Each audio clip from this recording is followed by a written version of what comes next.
Hello दोस्तों, क्या हाल चाल है। आज हम यूनिट नंबर 5 ईएमआई का लेकर आए हैं, जो कि वन शॉट है ट्रांसड्यूसर जिसका नाम है। ट्रांसड्यूसर का मतलब क्या होता है कि वन फॉर्म ऑफ एनर्जी को इलेक्ट्रिकल फॉर्म ऑफ एनर्जी में चेंज करेगा। ओके, तो ये चीज़ें हैं। देखो, जब भी कोई भी कंस्ट्रक्शन वाली चीज़ें आती हैं थ्योरी वाली, तो इसमें लिखने का पैटर्न मैं तुम्हें बता देता हूँ कैसे एग्जाम में लिखना चाहिए। सबसे पहले उसके बारे में थोड़ा बहुत बताओ कि वो चीज़ें है क्या, फिर उसका कंस्ट्रक्शन लिखो, फिर उसका वर्किंग प्रिंसिपल बताओ, फिर थोड़ा सा एडवांटेज डिसएडवांटेज और अप्लीकेशन। इतना जब तुम लिखते हो तो तुम्हें चांसेस बन जाते हैं कि सारे पूरे पूरे नंबर मिल जाएं। ठीक है ना, पूरे तो 6 नंबर तो मिल ही जाएंगे। लेकिन कुछ लोग करते क्या हैं कि थ्योरी ही ज़्यादा लिख देते हैं, ऑपरेशन प्रिंसिपल में ही, कंस्ट्रक्शन में ही, बाकी टाइम बचता ही नहीं है सारी चीज़ें लिखने के लिए, तो इतना मार्क्स नहीं मिल पाता है। तो इस तरह से अगर आंसर लिखोगे तो अच्छा नंबर आएगा। ठीक है, तो हम चलते हैं, एक्सप्लेन करते हैं। ट्रांसड्यूसर क्या होता है। ट्रांसड्यूसर एक प्रकार की डिवाइस होती है जो वन फॉर्म ऑफ एनर्जी को दूसरे फॉर्म में चेंज करती है। अगर हम इलेक्ट्रिकल डोमेन में हैं तो यहाँ पे हम कहेंगे कि ये कन्वर्ट करता है नॉन इलेक्ट्रिकल यानी फिजिकल क्वांटिटी को किसी में इलेक्ट्रिकल सिग्नल में। जैसे कि हम पढ़ते ही आ रहे हैं आगे से कि इलेक्ट्रिकल कंपोनेंट का हम मेजरमेंट करते आ रहे हैं, लेकिन फिजिकल का नहीं कर रहे थे। तो फिजिकल का हम जब मेजरमेंट करना चाह रहे हैं तो उसको सबसे पहले हमें किस में बदलना होगा, इलेक्ट्रिकल में बदलना होगा। जो कि नॉन इलेक्ट्रिकल सिग्नल हैं, जितनी सारी चीज़ें हैं, क्वांटिटी हैं, उनको पहले किस में बदलना होगा, इलेक्ट्रिकल क्वांटिटी में बदलना होगा, तब जाके हम मेजर कर पाएंगे। तो उसी को जो मेजर करता है, जो डिवाइस मेजर करता है, वो क्या कहलाता है, ट्रांसड्यूसर कहलाता है। तो हम देखो ट्रांसड्यूसर के क्या होते हैं कुछ अंदर। अगर मैं ब्लॉक डायग्राम की बात करूं तो ये ट्रांसड्यूसर हो गया। ट्रांसड्यूसर के अंदर होता क्या होगा, एक सेंसर रहता होगा। सेंसर क्या करेगा, सेंस करेगा कि ये किस टाइप का तुम्हारा सिग्नल है, टेम्परेचर है, फोर्स है, प्रेशर है, सारी चीज़ों को क्या करेगा, सेंस करेगा। फिर उसके बाद एक आता है सिग्नल कंडीशनिंग। सिग्नल कंडीशनिंग में क्या होता है कि अगर तुम्हारी कोई सिग्नल वीक है तो उसको क्या कर देगा, स्ट्रेंथ, उसको स्ट्रेंथ प्रोवाइड कर देगा, या उसमें कोई खराबी है तो उसको मॉडिफाई कर देगा, ताकि हमें जो इलेक्ट्रिकल सिग्नल मिले बहुत अच्छा मिले, जिसको हम अच्छे से मेजर कर पाएँ। तो ये जब ब्लॉक डायग्राम बनाओगे तो इनके बारे में दो दो लाइन, एक एक लाइन लिख देना, तो ये सारी चीज़ें हो जाएंगी।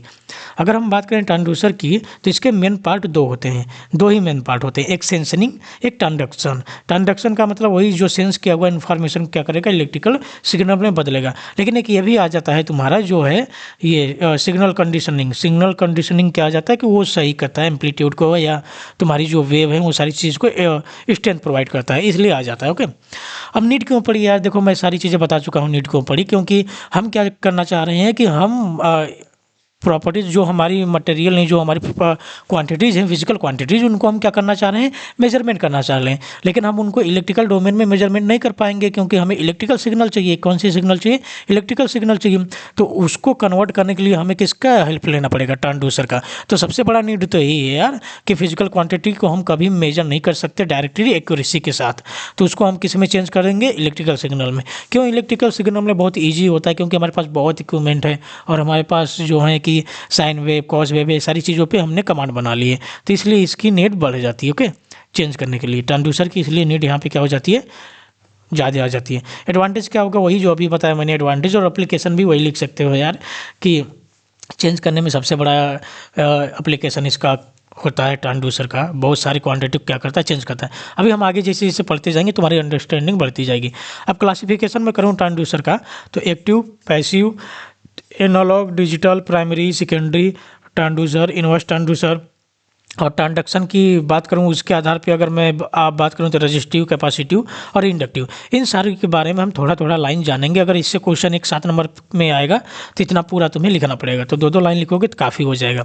तो तुम्हारे लिए मैं बहुत अच्छे से नोट्स बनाया हूँ। ठीक है, तो देखो एक्टिव ट्रांसड्यूसर क्या होता है कि ये एक ऐसा ट्रांसड्यूसर होता है जिसको काम करने के लिए एक्सटर्नल एनर्जी की ज़रूरत नहीं पड़ती है।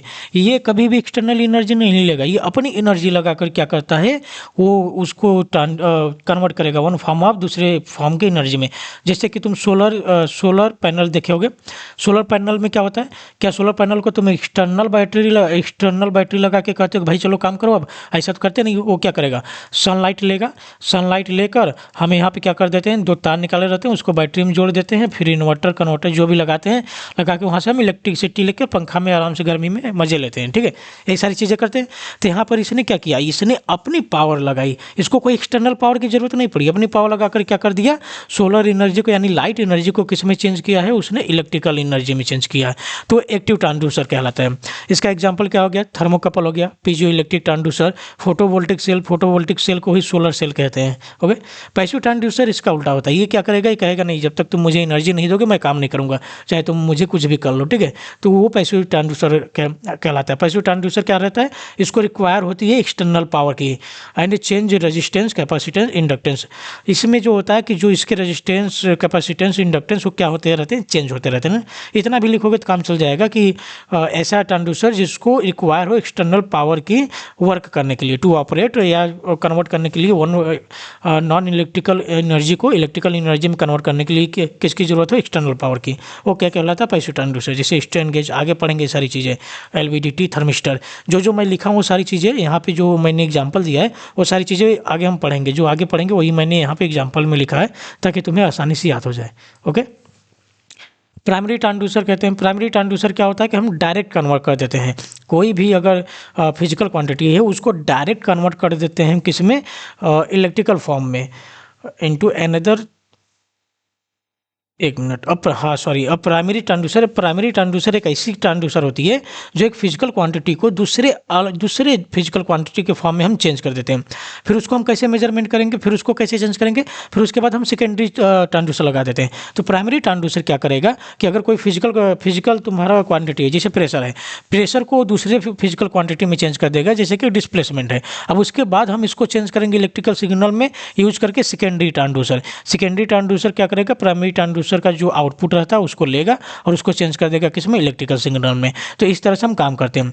एग्जांपल, एलवीडीटी तुम्हारा हो जाएगा connected to diaphragm. LVDT diaphragm के साथ जब कनेक्टेड रहता है, strain gauge on cantilever, strain gauge cantilever पे जब जुड़ा रहता है तब जाके इन दोनों का काम होता है, ठीक है।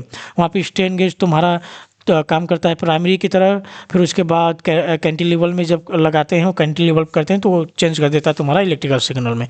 तो इस तरह से ये काम करते हैं। आगे चलते हैं। चलो, एनालॉग ट्रांसड्यूसर देखो, एनालॉग डिजिटल ये सारी चीज़ें तुम पढ़ चुके होगे। एनालॉग का मतलब क्या होता है, कंटिन्यूअस। डिजिटल का मतलब डिस्क्रीट का। डिजिटल जैसे तुम्हें नंबर नहीं दिखाता 1 2 3, तो ये क्या है, डिस्क्रीट। लेकिन एनालॉग का मतलब जैसे तुम डिफ्लेक्शन सुई देखे होगे, ये कंटिन्यूअस तुम्हें दिखाती रहती है। तो जो भी ट्रांसड्यूसर तुम्हें आउटपुट कंटिन्यूसली प्रोड्यूस करेगा, ठीक है। जो भी, जैसे उसको कोई भी एनर्जी तुमने दिया, एनर्जी मान लो कोई दिया, नॉन इलेक्ट्रिकल सिग्नल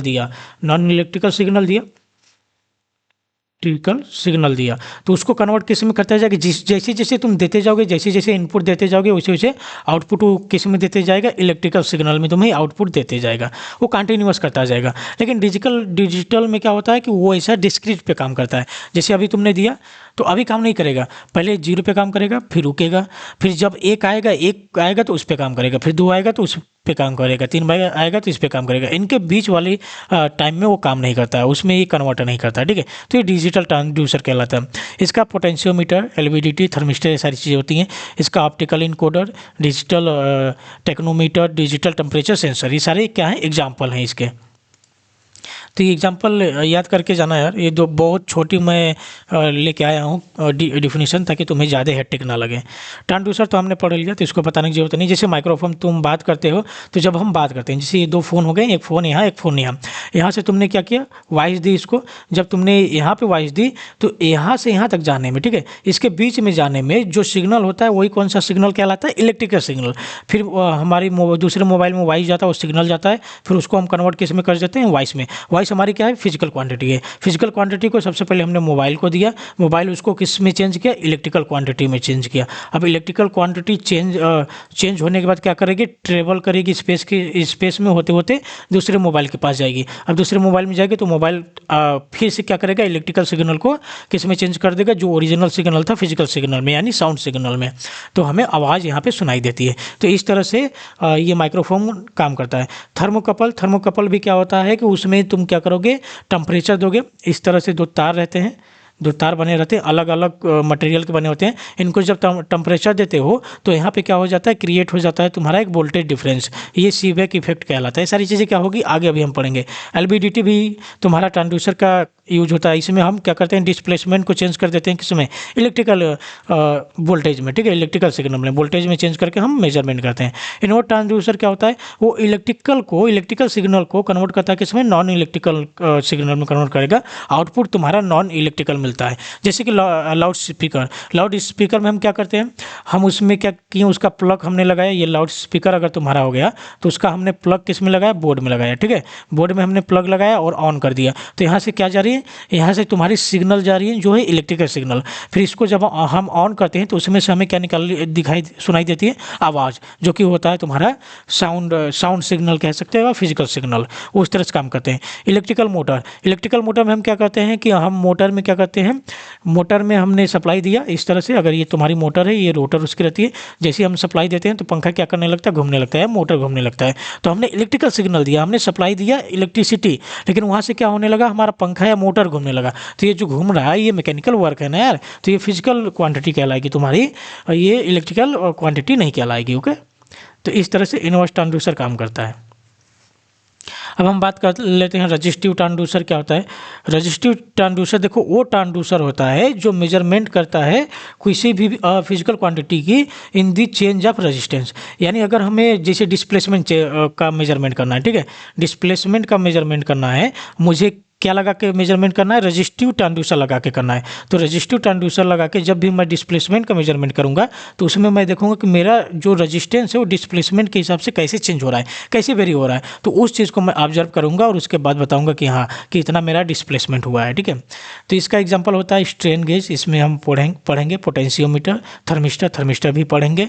फिर होता है कैपेसिटिव ट्रांसड्यूसर ट्रांसड्यूसर उसी पे काम करता है कि हमें अगर कोई फिजिकल क्वांटिटी को नापना है तो हम देखेंगे कि कैपेसिटेंस में कैसे चेंज हो रहा है, वो तुम्हारा क्या कहलाता है, कैपेसिटिव ट्रांसड्यूसर। ये भी हम डिटेल में पढ़ेंगे। तो ये डिस्प्लेसमेंट सेंसर होता है, इसमें हम प्रेशर भी नापते हैं, तुम्हारा डिस्प्लेसमेंट भी नापते हैं। इंडक्टिव ट्रांसड्यूसर अगेन वही चेंज किस में आएगा, इंडक्टेंस में आएगा। ये क्या होता है, एलवीडीटी, ये भी हम पढ़ेंगे। जो हम पढ़ेंगे उसी चीज़ का मैंने यहाँ पे एग्जांपल लिया ताकि तुम्हारे लिए इजी हो जाए। तो सबसे पहला ये आ गया यार हमारा एलवीडीटी। अब एलवीडीटी होता क्या है, एलवीडीटी का सबसे पहले फुल फॉर्म होता है लीनियर वेरिएबल डिफरेंशियल ट्रांसफार्मर। अब यहाँ पे लीनियर वेरिएबल डिफरेंशियल ट्रांसफार्मर होता क्यों है, सबसे पहले ट्रांसफार्मर की बात कर लेते हैं। तो एलवीडीटी की अगर मैं स्ट्रक्चर की बात करूँ तो एलवीडीटी में क्या होता है, दो कॉइल होते हैं, ठीक है, एक होता है प्राइमरी और दो होते हैं सेकेंडरी। यहाँ से इस तरह से लगाए गए थे और दोनों सेकेंडरी एक दूसरे से किस में जुड़े होते हैं, वो जुड़े होते हैं तुम्हारे सीरीज में, एक दूसरे के साथ सीरीज में जुड़े होते हैं, ठीक है। तो यहाँ पे दो वाइंडिंग होती है, एक प्राइमरी वाइंडिंग होती है, एक सेकेंडरी वाइंडिंग। और हमने ट्रांसफार्मर भी देखा है, ट्रांसफार्मर में दो वाइंडिंग होती हैं, एक इधर होती है एक इधर, प्राइमरी और सेकेंडरी, डिपेंड ऑन दी कि लोड किधर लगा रहे हो और सप्लाई किधर दे रहे हो। अगर मैं इधर सप्लाई दे रहा हूँ तो ये प्राइमरी हो जाएगी, इधर लोड लगा रहा हूँ सेकेंडरी हो जाएगी। तो यहाँ पे मैं क्या करता हूँ, ये प्राइमरी इसलिए रहेगी, हमेशा प्राइमरी रहेगी क्योंकि यहाँ पे हम सप्लाई देते हैं, ठीक है, यहाँ पे हम सप्लाई देंगे। अब यहाँ पे जैसे हम सप्लाई दे रहे हैं तो इसका मतलब ये क्या हो गया, हम एक्सटर्नल सप्लाई दे रहे हैं। जब एक्सटर्नल सप्लाई दे रहे हैं तो हमारा एलवीडीटी क्या हो गया, एलवीडीटी एक पैसिव ट्रांसड्यूसर हो गया, क्योंकि अपने एनर्जी से काम नहीं कर रहा, हमें इसको एक्सटर्नल एनर्जी देना पड़ रहा है। ओके, तो ये हो गया। और काम किस पे करेगा, ये म्यूचुअल इंडक्टेंस पे करेगा। जैसे कि जैसी प्राइमरी सेकेंडरी वाइंडिंग आ जाती है तो हमारे दिमाग में बैठ जाना चाहिए कि इनके बीच में म्यूचुअल इंडक्टेंस होगा, क्योंकि जब भी ट्रांसफार्मर की बात करते हैं तो वहाँ पर भी म्यूचुअल इंडक्टेंस की बात होती है, ठीक है। तो एलवीडीटी का मतलब यही हुआ कि एलवीडीटी एक इंडक्टिव ट्रांसड्यूसर होता है that convert linear displacement into an electrical signal. ये क्या करता है, एलवीडीटी तुम्हारा एक इंडक्टिव ट्रांसड्यूसर होता है जो तुम्हारे डिस्प्लेसमेंट को, लीनियर डिस्प्लेसमेंट को, यानी कितना डिस्प्लेसमेंट हुआ उसको किस में चेंज कर देता है, वोल्टेज में चेंज कर देगा। और उसमें हम मेजरमेंट करते हैं, वोल्टेज में चेंज करके हम मेजरमेंट करते हैं। और किस में, एक किस प्रिंसिपल पे काम करेगा, म्यूचुअल इंडक्टेंस प्रिंसिपल पे काम करेगा। वाइवा में कभी कभी पूछ लेते हैं लोग, ठीक है, किस पे काम करेगा, म्यूचुअल इंडक्टेंस पे। इसका हम अभी डिटेल में पढ़ेंगे, बस मैं थोड़ा सा इसको ओवरव्यू दे रहा था। तो कंस्ट्रक्शन की अगर मैं बात करूं तो देखो, कंस्ट्रक्शन चाहे ऊपर वाला बना लो जो वहाँ पे मैंने दिया था, जो तुम्हें सही लगे। तो यहाँ पे क्या होता है कि देखो, ये दिखाने के लिए मैं बताया हूँ, सबसे पहले प्राइमरी वाइंडिंग लगाते हैं कुछ इस तरह से, फिर उसके बाद सेकेंडरी वाइंडिंग को हमने किस में जोड़ दिया, सीरीज में। लेकिन जब भी हम सेकेंडरी वाइंडिंग को एक दूसरे के सीरीज में जोड़ते हैं 180 डिग्री के फेज एंगल के साथ जोड़ते हैं। यानी अगर इसमें करंट इस तरह से जा रहा है, इस तरह से जा रहा है, तो इसमें करंट की डायरेक्शन, इस कॉइल में करंट की डायरेक्शन और इस कॉइल में करंट की डायरेक्शन चेंज हो जाती है, ठीक है। इसको देखो, चाहता तो मैं यहीं से जोड़ देता, लेकिन हमने जोड़ा तो सीरीज में ही, लेकिन 180 डिग्री के फेज डिफरेंस के साथ हम इसको जोड़ते हैं सेकेंडरी वाइंडिंग को, ठीक है। तो प्राइमरी कॉइल हमने बता दिया, प्राइमरी वाइंडिंग या कॉइल कह लो, सेकेंडरी वाइंडिंग या कॉइल। प्राइमरी वाइंडिंग को हम क्या कर देते हैं, एक्सटर्नल हम सप्लाई देते हैं। इसका भी हम देखेंगे वर्किंग प्रिंसिपल, अभी हम कंस्ट्रक्शन देख रहे हैं। फिर उसके बाद हम क्या करते हैं, इनके बीच में, इन्हीं दोनों के बीच में हम क्या कर देते हैं, एक सॉफ्ट आयरन का मूवेबल रॉड रख देते हैं। अब मूवेबल क्यों रखें, क्योंकि हमें डिस्प्लेसमेंट नापना है तो रॉड को जितना इधर खींचोगे या उधर खींचोगे तो ये लीनियर डिस्प्लेसमेंट होगा। चूंकि हमें लीनियर भी नापना है तो ये लीनियर डिस्प्लेसमेंट होगा, क्योंकि ये घूमने वाला यहाँ पे कोई भी व्यवस्था नहीं की गई है, या तो इधर खींचोगे या तो इधर ढकेलोगे, तो यहाँ पे लीनियर मोशन होगा। उसी को हम किस में नापना चाह रहे हैं, हम इलेक्ट्रिक पोटेंशियल में नापना चाह रहे हैं, या पोटेंशियल डिफरेंस कह सकते हो। तो ये तीन चीज़ें हो गई, पहली प्राइमरी कॉइल लगी रहती है, दूसरी सेकेंडरी, और तीसरा मूवेबल कॉइल रहता है, और चौथा इंसुलेटिंग फार्मर एंड केसिंग। यानी इसको बचाने के लिए हम इन सबको क्या कर देते हैं, चाहो तो सिंपल ऐसे बना सकते हो, कुछ इस तरह से बना लो, दूसरा इस तरह से, फिर इस तरह से बना लो, यहाँ पे रॉड लगा दो, मतलब बढ़िया से अरेंजमेंट करना ताकि ये दोनों बराबर हैं, ये बीच में रहे, ये वाला इन दोनों के बीच में रहे, ठीक है। फिर इसके बाद ऊपर से केसिंग कर दो, तो इतना भी तुम्हारा काम चल जाएगा। ऐसे भी बना दोगे, इतना बता दोगे तो काम चल जाएगा। केसिंग का मतलब ही क्या होता है कि मैकेनिकल स्ट्रेंथ प्रोवाइड करेगा, बाहरी परेशानियों से इसको बचाएगा, प्रेशर वैसे या टेम्परेचर जो सारी चीज़ें होती हैं उनसे बचाएगा। तो देखो यार, तुम्हारे लिए एनिमेशन भी मैं लेके आया हूँ, लेकिन उससे पहले मैं तुम्हें वर्किंग बता देता हूँ। तो वर्किंग देखो कैसे होती है। वर्किंग के लिए यहाँ पे 3 कंडीशन होती हैं। पहली कंडीशन क्या, अब यहाँ पे वर्किंग में जाने से पहले मैं एक चीज़ तुम्हें बताना चाहूँगा कि जो हमारा फ्लक्स होता है, फ्लक्स डिपेंड करता है किस पे, रिलक्टेंस पे। किस पे डिपेंड करता है, रिलक्टेंस पे। अगर तुम्हारा रिलक्टेंस ज़्यादा है, ठीक है, अगर तुम्हारा रिलक्टेंस ज़्यादा है तो वहाँ से तुम्हारा फ्लक्स कम जाएगा। जैसे कि अगर मैं बात करूँ, फ्लक्स बराबर क्या होता है, ईएमएफ अपॉन रिलक्टेंस, यही होता है रिलक्टेंस। तो यहाँ पे रिलक्टेंस अगर ज़्यादा कर दोगे तो तुम्हारा फ्लक्स क्या हो जाएगा, कम हो जाएगा। और ये भी हमें पता है कि जो हमें मैग्नेटिक फील्ड अगर हमें एक जगह दूसरी जगह लेके जाना है तो उसके लिए कोई भी चीज़ इंसुलेटर नहीं होती है, वो तुम्हारी दीवार से भी जा सकती है, तुम्हारा लकड़ी उकड़ी इंसुलेटर से भी जा सकता है, तो उसके लिए कोई वो बड़ी बात नहीं है। लेकिन उसमें क्या होता है कि उसमें भी थोड़ी बहुत रिलक्टेंस की प्रॉपर्टी होगी ना। कई मटेरियल में रिलक्टेंस सब में तो सेम नहीं होगा, कुछ में कम होगा, कुछ में ज़्यादा होगा। तो यहाँ पे हम बात करते हैं, यहाँ पे जो हमने लगाया है, यहाँ पे सॉफ्ट आयरन लिया है और उनके बीच बाकी क्या है, एयर है। तो एयर का रिलक्टेंस ज़्यादा होता है और सॉफ्ट आयरन या कोर आयरन का जो भी रिलक्टेंस होता है वो कितना होता है, कम होता है। इसका रिलक्टेंस कितना होगा, कम होगा। अगर इसका रिलक्टेंस कम है तो इसका मतलब ये है कि इससे मैग्नेटिक फील्ड ज़्यादा पास होंगी और एयर से बहुत कम जाएंगे। अगर मान लो जैसे करंट हम देते हैं तो करंट में मैं 2 पाथ देता हूँ, एक यहाँ पर रेजिस्टेंस लगा दिया और यहाँ पे मैं कुछ भी रेजिस्टेंस नहीं लगाया है। मान लो 10 ओम का यहाँ पर रेजिस्टेंस, यहाँ पे मैंने 10,000 का रेजिस्टेंस लगा दिया, तो करंट ज़्यादा से ज़्यादा किधर पास होना चाहेगा, इधर जाना चाहेगा कि नहीं जाएगा, इधर से उसी तरह से हमारा मैग्नेटिक फील्ड क्या करता है, जिधर रिलक्टेंस कम होता है उधर ज़्यादा जाना प्रेफर करता है विथ रिस्पेक्ट टू जिधर रिलक्टेंस ज़्यादा होता है। तो वही कॉन्सेप्ट लगाकर हम यहाँ पे देखेंगे। तो केस नंबर 1 में हम देखते हैं, केस नंबर 1 में हमने क्या देखा, हमारा कोर क्या है, इन दोनों के बीच में, मिडल में है। हमने कोर को कहीं भी नहीं हिलाया, ना लेफ्ट ले गया, ना ही लेफ्ट हम ले गए, ना ही राइट ले गए। अब उसके बाद हमने क्या किया, कोर को हमने रख दिया। ये प्राइमरी कॉइल हो गई तुम्हारी, इसको मैंने एक्सटर्नल क्या दे दिया, सप्लाई दे दिया। ये सप्लाई क्या है तुम्हारी, एसी सप्लाई, एसी मतलब वेरिएबल सप्लाई है। और ये हमारी क्या है, सेकेंडरी कॉइल है, और ये एक दूसरे के साथ 180 डिग्री फेज डिफरेंस के साथ क्या है, सीरीज में जुड़ी हुई हैं। फिर उनके बाद हमें यहाँ पे क्या लगाते हैं, यहाँ पे जो इनका बचा होता है इस पे जोड़ते हैं, यहाँ पे जो बचा हुआ होता है यहाँ पे हम वोल्ट मीटर लगाते हैं, ठीक है, कि कितना वोल्टेज डिफरेंस इन दोनों के बीच में क्रिएट हो रहा है, इन दोनों के टर्मिनल के बीच में कितना वोल्टेज डिफरेंस क्रिएट हो रहा है, वो हम नाप के बताते हैं कि यहाँ पे कितना तुम्हारा डिस्प्लेसमेंट हुआ है, ठीक है। तो देखते हैं कैसे होगा। यहाँ पे देखो हमने कोर को क्या रखा है, कोर को बीच में रखा है। जब कोर को हमने बीच में रखा है, यहाँ पे हमने एसी सप्लाई दे दिया। जब भी हम किसी कॉइल में एसी सप्लाई या कोई भी सप्लाई देते हैं तो उसमें एक मैग्नेटिक फील्ड बन जाती है। अब मैग्नेटिक फील्ड क्या करेगी, मैग्नेटिक फील्ड बन गई। अब मैग्नेटिक फील्ड क्या करेगी, जाना चाहिए, एक जगह दूसरी जगह जाना चाहिए, ठीक है। अब दूसरी जगह ले जाएंगे, मैग्नेटिक फील्ड कुछ इस तरह से ही बनेगी, कुछ ऐसे बनेगी, कुछ ऐसे बनेगी, ऐसी बनेगी ना, और कुछ इधर लिंक करेगी, इधर वाली इधर लिंक करेगी, उधर वाली उधर जाएंगी। अभी हम बात नहीं कर रहे हैं कि कैसे बनेगी कैसे नहीं बनेगी, बस मैं बात कर रहा हूँ कि यहाँ पे क्या होगी, एक मैग्नेटिक फील्ड बनेगी। अब मैग्नेटिक फील्ड जाना चाहिए, इधर जाना चाहिए, इधर अब जाएगी तो इसके लिए क्या होगा, कई पाथ है, इधर एयर है, इधर एयर है, लेकिन यहाँ पे क्या है, जितना मैग्नेटिक फील्ड बनेगा, जितना इधर बनेगा, हमने उतने बीच में हमने कोर रख दिया है। तो सारी की सारी जो मैग्नेटिक फील्ड रहेंगी इस कोर से चली जाएगी, ठीक है। चूंकि कोर बीच में है, जब कोर बीच में है तो जितना कोर इस वाइंडिंग को मिलेगा उतना ही कोर इस वाइंडिंग को मिलेगा, यानी फर्स्ट सेकेंडरी वाइंडिंग और सेकेंडरी वाइंडिंग को, दोनों को नंबर ऑफ फ्लक्स कितने मिलेंगे, सेम मिलेंगे, क्योंकि कोर क्या है, बीच में है। तो जितना मैग्नेटिक फील्ड इधर पास होंगी उतना ही इधर पास होंगी। तो जब दोनों में सेम मैग्नेटिक फील्ड जाएंगी, तो दोनों में जब सेम मैग्नेटिक फील्ड जाएंगी तो जब किसी कॉइल को कोई फ्लक्स कट करता है तो उसमें क्या जनरेट हो जाता है, ईएमएफ जनरेट हो जाता है। चूंकि इन दोनों में सेम नंबर ऑफ फ्लक्स क्या कर रहे हैं, कट कर रहे हैं, तो दोनों में जो ईएमएफ जनरेट होगा, जो वोल्टेज जनरेट होगा वो कितना होगा, बराबर होगा। तो वही लिखा गया है voltage in first secondary winding में जितना जनरेट होगा उतना ही जनरेट होगा सेकेंड वाइंडिंग में, ठीक है। तो अगर मैं इनका जब निकालना चाहूँ डिस्प्लेसमेंट, तो डिस्प्लेसमेंट कैसे निकालते हैं, हमेशा जो डिस्प्लेसमेंट निकालते हैं इनके डिफरेंस से निकालते हैं। डिफरेंस कैसे निकालेंगे, VS1 माइनस VS2, तो इनमें देखेंगे कितना चेंजेस हो रहे हैं, ठीक है। तो अगर इन दोनों में same number of potential difference generate हो रहा है तो इनकी वैल्यू कितनी आ जाएगी, 0। और 0 बता रहा है कि यहाँ पे कोई भी डिस्प्लेसमेंट नहीं हुआ है, और हम देख रहे हैं कि यहाँ पे कोर को बीच में ही रखा गया है, कोई डिस्प्लेसमेंट नहीं हुआ है। अगर केस नंबर 2 की मैं बात करूँ तो केस नंबर 2 क्या कह रहा है कि हम कोर को किधर मोड़ा रहे हैं, कोर को हम लेके जा रहे हैं S1 की साइड।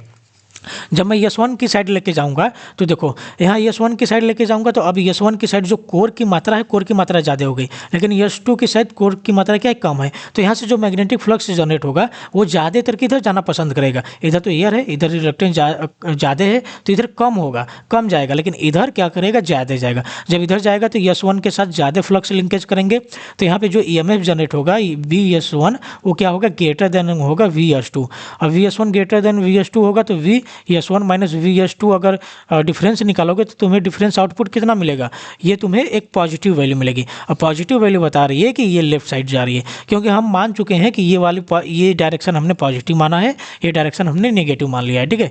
तो इधर पॉजिटिव आ रही है, तो पॉजिटिव यानी S1 की साइड आ रही है तो S1 ज़्यादा होगा, और इसकी वैल्यू क्या आ रही है, पॉजिटिव आ रही है। और पॉजिटिव आने का मतलब यहाँ पे कोई ना कोई वैल्यू आ रही है, पहली बात तो ये यहाँ पे कोई ना कोई वैल्यू आ रही है। अगर वैल्यू आ रही है तो इसका मतलब ये है कि कोर हमारा हिला होगा, अगर कोर हिला नहीं होता तो हमारे में कोई वैल्यू नहीं आती, क्योंकि ये बीच में रहता तो कॉन्सेप्ट मैं बता ही चुका हूँ। इसका मतलब ये हिला तो यहाँ पे कोई ना कोई वैल्यू आ रही है, और वैल्यू क्या आ रही है, पॉजिटिव आ रही है। पॉजिटिव आ रही है इसका मतलब हम किस में घटा रहे हैं, VS1 में से VS2 को घटा रहे हैं। अगर पॉजिटिव आ रही है तो VS1 क्या है, बड़ा होगा। अगर VS1 बड़ा है तो इसका मतलब ये है कि हमारा रॉड किधर घुमा होगा, VS1 की साइड घुमा होगा, और यहाँ पे VS1 साइड हमने किधर लगाया है, लेफ्ट साइड में, तो हमारा मोशन किधर हो रहा है, लेफ्ट साइड में हो रहा है। तो इस तरह से हम नापते हैं कि हमारा मोशन हुआ और कितना हुआ, क्योंकि जितना मोशन इधर करोगे, जितना रॉड इधर घुमाओगे, उतने ही ज़्यादा नंबर ऑफ मैग्नेटिक फ्लक्स क्या करेंगे, इस वाइंडिंग को कट करेंगे। तो इस तरह से हम नापते हैं। और जितना बचा हुआ तुम्हारा रॉड होगा, जैसे मान लो ये नंबर, इसका लेंथ L है, अब यहाँ से यहाँ तक इसकी लेंथ कितनी होगी, मान लेता हूँ L1 हो गई, और यहाँ तक कितना बचेगा, यहाँ बचेगा L माइनस L1। तो L माइनस L1 में से जितना भी तुम्हारी मैग्नेटिक फ्लक्स होके आएंगी सेकेंडरी में, उसके हिसाब से ये वोल्टेज जनरेट करेगा, और जितना इतने लेंथ से जितनी होके आएंगी उसके हिसाब से ये जनरेट करेगा, और इसमें से इतने में मैं घटा दूंगा तो मुझे पता चलेगा कि कितना हमारा मोशन हुआ है और किधर हुआ है।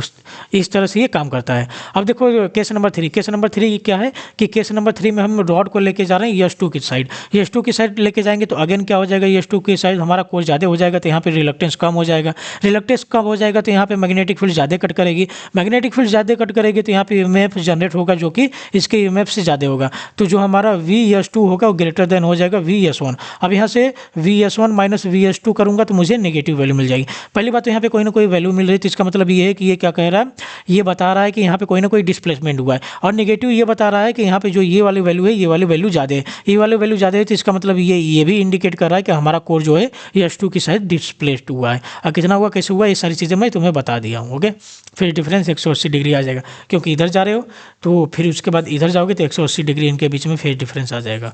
ओके, तो इस तरह से इसकी वर्किंग होती है। तो आई होप समझ गए होगे LVDT काम कैसे करता है। देखो इसका मैंने तुम्हारे लिए एक एनिमेशन भी लेके आया हूँ। यहाँ पे जैसे ऊपर जा रहा है, यहाँ देखो जैसे ऊपर गया, ऊपर मैंने रोक दिया, अब ऊपर गया तो यहाँ पे मैग्नेटिक फील्ड ज़्यादा कट कर रहा है। ये तुम्हारी बीच वाली क्या है, ये जो तुम्हारी बीच वाली है, ये बीच वाली, ये तुम्हारी प्राइमरी वाइंडिंग है। प्राइमरी वाइंडिंग से हमने मैग्नेटिक फील्ड क्या किया, जनरेट किया। और ये कोर है, कोर को मैंने क्या किया, कोर को जब मैं S1 की साइड लेके जा रहा हूँ तो यहाँ पे ज़्यादा मैग्नेटिक फील्ड क्या करें, S1 को कट करते जा रही है, ठीक है। जब S1 को कट करेंगे तो हमारा ES1 जो होगा वो ज़्यादा होगा, लेकिन जैसे ES2 की साइड जाएगा तो वहाँ पर क्या हो जाएंगी, ES2 की ज़्यादा हो जाएंगी, ठीक है। चलो दिखाता हूँ मैं तुम्हें। देखो ये बीच में है तो बीच में यहाँ किसी को नहीं कट कर रही है, ठीक है, नल पोजीशन पे है, तो दोनों बराबर है। और जैसे ही नीचे आएगा और ऊपर गया, एक मिनट, ये ऊपर गया, अब तुम्हारा नीचे आ रहा है, नीचे आ रहा है। देखो यहाँ पे क्या है, ये सेकेंडरी वाइंडिंग को कट कर रहा है, मतलब सेकेंडरी वाइंडिंग की दूसरे वाइंडिंग को कट कर रहा है। और यहाँ पे हमें जो वोल्टेज मिल रहा है नेगेटिव मिल रहा है, तो नेगेटिव ही बता रही है कि दूसरे डायरेक्शन में जा रहा है, ठीक है। तो इस तरह से हम LVDT का क्या करते हैं, वो वर्किंग प्रिंसिपल देखते हैं। तो सारी चीज़ें मैंने बता दिया है तुम्हें। ये कैरेक्टरिस्टिक याद रखना यार, कैरेक्टरिस्टिक वही है कि लेफ्ट साइड में जाओगे तो ऐसे मतलब लीनियर होते जाता है, हमारा लीनियर कर्व मिलता है। लेकिन अगर हम आइडियली बात करें तो एकदम लीनियर हमें नहीं मिल सकता है, ये भी हम जानते हैं, क्योंकि कुछ ना कुछ उसमें क्या होंगे, कुछ ना कुछ फ्रिक्शन या कुछ ना कुछ फ्लक्स लिंकेज, ये सारी चीज़ें होंगी, तो थोड़ा सा टिल्टेड हो जाता है। तो इस तरह से होता है। तो इस डायरेक्शन में हम जा रहे हैं, यहाँ पे 180 डिग्री फेज लिखा है, लिखना हो तो लिख देना, नहीं लिखना हो मत लिखना।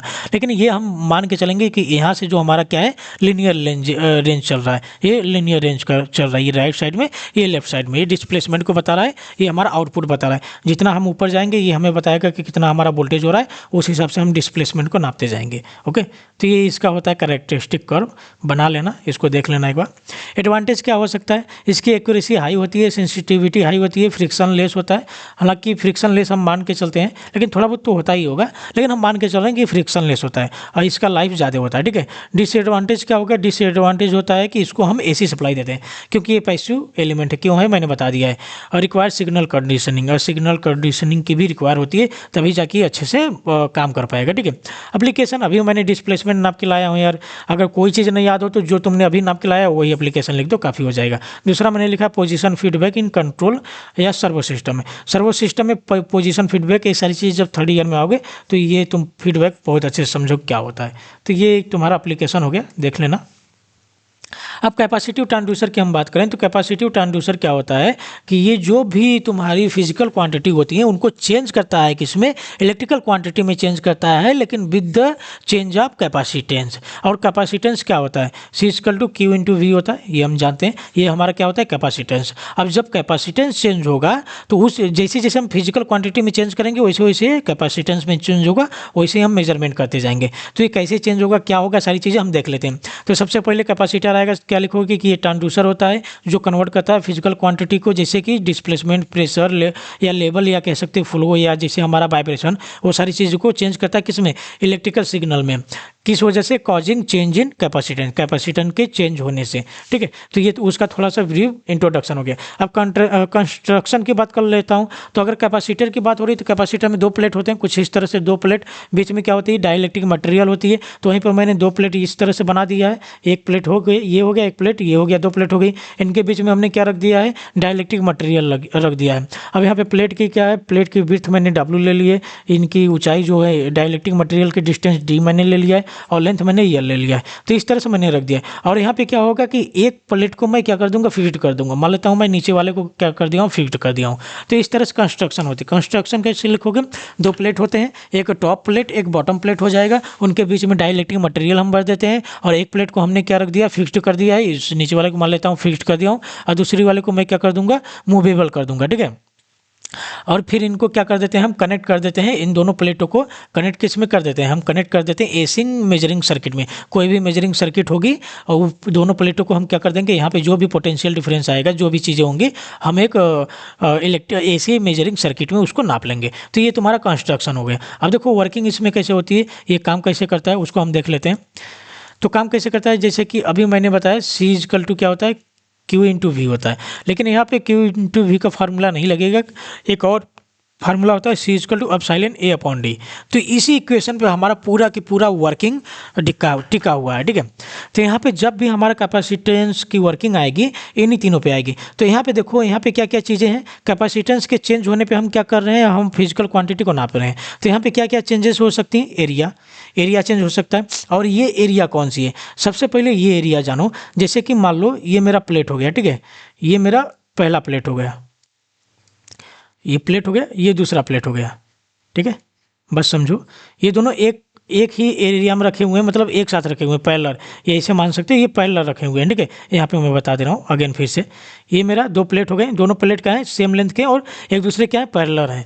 तो ये जो एरिया होगी, ये जो इनका एरिया होगा, ओवरलैपिंग अब दोनों प्लेट की जो एरिया होती है वो ये एरिया है। जैसे ही मैं इसको क्या कर दूंगा, इस एक प्लेट को मैंने घसका दिया नीचे इस तरह से। अब जो इसकी एरिया नापेंगे, ओवरलैपिंग वाली एरिया नापेंगे, वो एरिया केवल इतनी आएगी, क्योंकि इतनी ही ओवरलैपिंग इन दोनों के बीच में हो रही है। तो एरिया यहाँ पे क्या हो जाएगी, घट जाएगी। ठीक है, जब भी प्लेट इधर उधर करोगे तो एरिया क्या होती है, घट जाती है। ये कौन सी एरिया है, overlapping area of to plates है। यानी यहाँ पे अगर देखें तो दोनों पैरेलल लगाया हूँ, तो यहाँ पे जो एरिया है, दोनों की एरिया क्या है, दोनों प्लेट एक दूसरे को ओवरलैप कर रहे हैं, तो ये पूरी की पूरी एरिया इनकी कहलाएगी। लेकिन जैसे मैंने प्लेट खसका दे रहा हूँ तो ओवरलैपिंग एरिया कितनी हो जा रही है, केवल इतनी ही ओवरलैपिंग एरिया आ रही है, ये वाला पार्ट ही आ रहा है, ठीक है। तो आप समझ गए होंगे। एप्सिलॉन क्या है, एप्सिलॉन तुम्हारा होता है डाइलेक्ट्रिक, ये परमिटिविटी होती है, सॉरी परमिटिविटी होती है डाइलेक्ट्रिक की, ठीक है। जो भी है यहाँ पे हमने कोई भी मीडियम रखा है, यहाँ पे मीडियम क्या है, डाइलेक्ट्रिक मीडियम है। डाइलेक्ट्रिक क्या होता है, एक तरह से इंसुलेटर ही होता है। तो ये क्या है कि उनकी क्या है परमिटिविटी। लेकिन जैसे जैसे हम डाइलेक्ट्रिक मटेरियल चेंज करते जाएंगे तो क्या एप्सिलॉन नहीं चेंज होगा, क्योंकि एप्सिलॉन बराबर क्या होता है, epsilon R into epsilon nought. अगर मैं यहाँ पे ये एप्सिलॉन नॉट तो मेरा क्या हो गया कांस्टेंट, क्योंकि इसकी वैल्यू 8.85 इंटू 10⁻⁻12 होती है। ये क्या बचा, ये वेरिएबल हो गया। जब हम एयर की बात करते हैं तो इसकी वैल्यू 1 आ जाती है, जब सॉलिड की बात करते हैं 1 से ज़्यादा हो जाती है। तो इस तरह से इसकी चेंज होती जाती है। तो यहाँ पे जब मैं मटेरियल चेंज करते जाऊँगा, अगर एयर रख दूंगा तो 1 हो जाएगा, अगर उसके बाद कोई लकड़ी या कोई इंसुलेटर रख दिया तो एप्सिलॉन आर की वैल्यू चेंज हो जाएगी, बढ़ जाएगी। तो इसकी भी वैल्यू चेंज करके हम कैपेसिटर को चेंज कर सकते हैं कि नहीं कर सकते। तो हमारे पास दो मेथड हो गया, एक एरिया चेंज करके, ओवरलैपिंग एरिया आप टू प्लेट्स, फिर उसके बाद परमिटिविटी आप डाइलेक्ट्रिक चेंज करके, यानी हम डाइलेक्ट्रिक मटेरियल ही चेंज कर दे रहे हैं, तो इसके हिसाब से हम कैपेसिटर चेंज करके हम नाप सकते हैं। दूसरी चीज़, प्लेट के बीच की जो डिस्टेंस है, ये जो डिस्टेंस है अगर मैं उसको क्या कर दूं, चेंज कर दूं। जैसे ये दो प्लेट हो गई, इनके बीच की डिस्टेंस क्या है, डी है। अगर मैं क्या करूं, ये एक मेरी प्लेट जो है फिक्स्ड है, दूसरी प्लेट को मैंने क्या कर दिया, खींच दिया। खींचने के बाद मेरी प्लेट कहाँ पे आ गई, यहाँ पे। और मेरी जो वैल्यू हो गई डी प्लस समथिंग हो जाएगी। मान लेता हूँ बहुत छोटी डिस्टेंस है तो डेल्टा डी ले लेता हूँ। तो यहाँ पे क्या है, डिस्टेंस मेरी बढ़ गई। या तो मैं इधर फोर्स लगाऊंगा तो मेरी प्लेट की इधर आ जाएगी, इधर आ जाएगी, तो यहाँ पे डी माइनस डेल्टा डी आ जाएगी, ठीक है। तो यहाँ पे क्या है, डिस्टेंस चेंज हो रहा है। डिस्टेंस अगर बढ़ेगा तो मेरा कैपेसिटर घटेगा, डिस्टेंस घटेगा तो मेरा कैपेसिटर क्या करेगा, बढ़ेगा। तो इस तरह से चेंज होगा। और सारी चीज़ें कैसे चेंज होंगी, आओ अब हम समझते हैं, ठीक है, वर्किंग को। तो यहाँ पे क्या है कि मैं सबसे पहले क्या नापना चाह रहा हूँ, प्रेशर नापना चाह रहा हूँ। या सबसे पहले मान लो मैं क्या नापना चाह रहा हूँ, मैं डिस्प्लेसमेंट नापना चाह रहा हूँ। तो डिस्प्लेसमेंट कैसे नापूंगा, चलो यहीं पे मैं समझा दे रहा हूँ, ठीक है। बाकी लिख लेना, लिखा हुआ नहीं है। तो मैं डिस्प्लेसमेंट नापना चाह रहा हूँ, तो डिस्प्लेसमेंट कैसे नापूंगा, दो प्लेट ऐसे ले लिया, यहाँ पे इसको मैंने फिक्स कर दिया। अब यहाँ पे मैं क्या कर रहा हूँ, इसको फोर्स लगा रहा हूँ, ठीक है, एफ लगा रहा हूँ या फोर्स लगा रहा हूँ इधर, मैं इसको इधर खींच रहा हूँ। तो पहले डी थी, इनके बीच में जो लेंथ थी, ये डायलेक्ट्रिक इनको प्लेट के बीच में जो डिस्टेंस था डी था। जब मैं इधर फोर्स इसको खींचा तो मेरी प्लेट कुछ इधर आ गई होगी, मान लेते हैं इधर आ गई होगी, तो प्लस डेल्टा डी आ गई होगी। यहाँ पे मेरी क्या कर रही है, डिस्टेंस बढ़ रही है। डिस्टेंस बढ़ रही तो मेरा कैपेसिटर क्या हो जाएगा, घट जाएगा। तो इस तरह से हम नाप लेंगे कि कैपेसिटर मेरा जितना घटा है, उतना ही हम मान लेंगे कि उतनी ही दूरी इनके बीच में क्या हुई, बढ़ी है। यानी जितना लीनियर डिस्प्लेसमेंट इनके बीच में हुआ है, जितना चेंज हुआ है, मान लेता हूँ डेल्टा डी का चेंज हुआ है, तो उतना ही चेंज मेरे किस में आ जाएगा, कैपेसिटर में। पहले डी था, डी में प्लस डेल्टा डी किया तो सी था, तो क्या हो जाएगा, सी माइनस डेल्टा सी आ जाएगा। तो जितना चेंजेस आएंगे, अगर मान लो 100 फैरेड था या 100 हेनरी, सॉरी हेनरी होता है, 100 हेनरी था, हेनरी होता है फैरेड होता है, सॉरी इसका यूनिट फैरेड होता है। तो 100 फैरेड था तो चेंज हुआ, मान लेता हूँ 10 फैरेड चेंज हुआ। तो जब 10 फैरेड चेंज करोगे तो पहले 100 जब दिखा रहा था, अब कितना दिखाने लगेगा, 90 दिखाने लगेगा। जब 90 दिखाने लगेगा तुम्हें पता चल जाएगा कितना चेंज हुआ, 10 फैरेड का। तो उसके हिसाब से कैलकुलेशन के लिए कई मशीनें लगी रहती हैं, तो बता देता है कि डिस्प्लेसमेंट इतना हुआ, पहले डिस्प्लेसमेंट इतना था तो अभी डिस्प्लेसमेंट इतना चेंज किए होगे, तब जाके इतनी वैल्यू इसकी चेंज हुई होगी। अब जैसे ही मटेरियल तुम चेंज कर दोगे तो मैंने बता ही दिया चेंज हो जाएगा, तुम्हारा कैपेसिटेंस चेंज हो जाएगा। जैसे जैसे अब साइलेंट की वैल्यू बढ़ेगी, कैपेसिटेंस की वैल्यू हमारी बढ़ जाएगी। उसी तरह से अगर मैं एरिया की बात करूँ, ओवरलैपिंग एरिया, जैसे ये प्लेट हो गया, ठीक है, ये दो प्लेट हो गए। अब मैं क्या कर रहा हूँ, यहाँ इस पे प्रेशर लगा रहा हूँ। प्रेशर कैसे लगा रहा हूँ, टेंजेंशियल। यहाँ पे मैंने प्रेशर लगा दिया। अब मैं प्रेशर को नापना चाह रहा हूँ। जब इधर मैं प्रेशर लगाऊंगा तो इसकी अगर दो टुकड़े करोगे, जिसे हम इसको नहीं तोड़ते हैं दो कंपोनेंट में, तो तोड़ो कैसे कैसे आएगा, एक ये डायरेक्शन आएगा, एक ये डायरेक्शन आएगा, ठीक है। तो ये क्या होती है कि ये वाली इफेक्टिव हम मान के चल रहे हैं कि इधर नहीं जा सकता, इधर हमने भर दिया, इधर फिक्स कर दिया, तो इधर नीचे नहीं आ सकता। लेकिन हमारा प्लेट क्या करेगा, इधर खसक जाएगा। जब इधर खसक जाएगा तो अब कौन सी कंडीशन बन जाएगी, ये वाली कंडीशन। अब यहाँ पे ओवरलैपिंग एरिया क्या हो रही है, घट रही है। जब ओवरलैपिंग एरिया घट रही है, मान लेता हूँ पहले ए थी, अब घट के क्या हो गई, ए माइनस डेल्टा है। तो मेरा सी से वैल्यू क्या हो जाएगी, सी माइनस डेल्टा सी। तो यही जो मुझे वैल्यू दिखाएगी उससे हम पता कर लेंगे कि कितना यहाँ पे प्रेशर लग रहा है, ओके, जिस हिसाब से इतना चीज़ें हो रही हैं। तो ये वर्किंग प्रिंसिपल हो गई कैपेसिटी की। तो इसका एडवांटेज की अगर मैं बात करूँ तो इसकी जो सेंसिटिविटी होती है हाई, रेजोल्यूशन गुड होता है, ये स्मॉल डिस्प्लेसमेंट के लिए भी यूज किया जाता है। डिसएडवांटेज अगर मैं बात करूँ, affected by extra capacitance. Extra capacitance का मतलब अगर बाहर कोई कैपेसिटेंस लगा है तो उसका इफेक्ट इस पर पड़ेगा। ओके, क्योंकि यहाँ इलेक्ट्रिक फील्ड की बात हो रही है तो थोड़ी बहुत चेंजेस हो ही जाएंगे। रिक्वायर शील्डिंग, तो इसकी वजह से शील्डिंग की जरूरत पड़ती है। तो ये इसके डिसएडवांटेज हो गए। एप्लीकेशन की बात करूँ तो अभी हमने दो चीज़ नापा, डिस्प्लेसमेंट, प्रेशर, बस लिख दो, हो गया, बात खत्म। तो इस तरह से तुम्हें स्मार्टली आंसर लिखना है। अब स्ट्रेन गेज की हम बात करते हैं। स्ट्रेन गेज क्या होता है कि एक ट्रांसड्यूसर होता है जो यहाँ पे क्या करता है, वो स्ट्रेन गेज क्या होता है, तुम्हारा एक रजिस्टिव ट्रांसड्यूसर होता है जो यूज होता है मेजरमेंट करने के लिए strain by converting mechanical deformation into change in electrical resistance. Okay, ये क्या होता है कि ये स्ट्रेन गेज स्ट्रेन को क्या करने के लिए, कैलकुलेट करने के लिए होता है। अब बात है कि स्ट्रेन क्या होता है। स्ट्रेन वो होता है कि मान लो, स्ट्रेन को मैं तुम्हें अगले स्लाइड में अच्छे से समझाता हूँ। ओके, चलो सबसे पहले स्ट्रेन समझ लेते हैं। ये देखो, थोड़ा सा मैं पिक्चर लगाया हूँ, समझ लेना थोड़ा टाइम बचाने के लिए। तो स्ट्रेन क्या होता है कि मान लो कोई तुम्हारा ये एक मटेरियल है, मटेरियल पे मैंने इधर और इधर फोर्स लगाया। जब इधर उधर फोर्स लगाऊंगा, मान लो ये एक गुब्बारा है, गुब्बारा को मैंने क्या किया, फोर्स लगाया इधर और इधर, तो ये लौकी की तरह क्या हो जाएगा, तन जाएगा। जब लौकी की तरह तन जाएगा तो इसमें क्या क्या चेंजेस हो रहे हैं। पहले एरिया अगर ए था, ये वाली डिस्टेंस लूँ, एरिया ए थी, अब एरिया क्या हो जाएगी, एरिया घट जाएगी, नहीं घट जाएगी। तो यहाँ पे एरिया क्या हो जाएगी, ए माइनस डेल्टा ए हो जाएगी। ठीक है, क्या हो जाएगी, ए माइनस डेल्टा ए हो जाएगी। और उसके बाद यहाँ पे लेंथ अगर यल रहा होगा तो यहाँ पे लेंथ क्या हो जाएगा, इधर भी लेंथ बढ़ गया, इधर भी लेंथ, तो यल प्लस डेल्टा यल हो जाएगा। यहाँ पे देख रहे हैं कि अगर दूसरी तरह समझाना चाहो तो मान लो एक वायर है, मैंने वायर ले लिया, वायर का ये क्या है, क्रॉस सेक्शनल एरिया है, और ये क्या है, लेंथ है। मैंने इस पर फोर्स लगा दिया इधर और इधर फोर्स लगा दिया, दोनों तरफ फोर्स लगा दिया, तो ये क्या हो जाएगा, तन जाएगा। जब तन जाएगा तो कुछ लंबा हो जाएगा, जब लंबा हो जाएगा तो इसकी लेंथ क्या हो जाएगी, बढ़ जाएगी, नहीं बढ़ जाएगी। जब लेंथ बढ़ जाएगी तो कितनी हो जाएगी, एल प्लस डेल्टा है, और इसकी क्रॉस सेक्शनल एरिया क्या हो जाएगी, घट जाएगी। यानी ए थी तो अब क्या हो जाएगी, ए माइनस डेल्टा ए हो जाएगी। मान लेता हूँ डेल्टा ए के इसमें चेंजेस हो रहे हैं। तो इस तरह से ये क्या होता है, ये डिफॉर्मेशन हो रही है। किसी भी मटेरियल में अगर डिफॉर्मेशन हो रही है तो हम उसका देखते हैं कि कितना डिफॉर्मेशन हो रहा है, और उसके ओरिजिनल लेंथ से, उसके लेंथ में कितना डिफॉर्मेशन हो रहा है और उसके ओरिजिनल लेंथ के रिस्पेक्ट में कितना डिफॉर्मेशन हो रहा है, उन दोनों का जब हम रेशियो ले लेते हैं तो हमारा स्ट्रेन कहलाता है। ओके, तो यहाँ पे क्या है कि यहाँ पे दो तरह से डिफॉर्मेशन हो रहे हैं। एक तो हमारा लेंथ में, जिस डायरेक्शन में हमने फोर्स लगाया उसी डायरेक्शन में अगर हमारा डिफॉर्मेशन हो रहा है तो उससे जब हम उस पैरामीटर से जब हम स्ट्रेन निकालते हैं तो लॉन्गिट्यूडिनल स्ट्रेन कहलाता है। जैसे कि इस डायरेक्शन में हम निकाल रहे हैं, यानी लेंथ चेंज हो रहा है, उसी डायरेक्शन में फोर्स लग रहा है, तो हम क्या कर रहे हैं, जितना चेंज हुआ लेंथ अपॉन लेंथ, तो ये क्या हो गया, स्ट्रेन हो गया। और स्ट्रेन कौन से डायरेक्शन में निकाला, जिस डायरेक्शन में हमने फोर्स लगाया, तो क्या हो जाएगा, ये लॉन्गिट्यूडिनल स्ट्रेन कहलाएगा।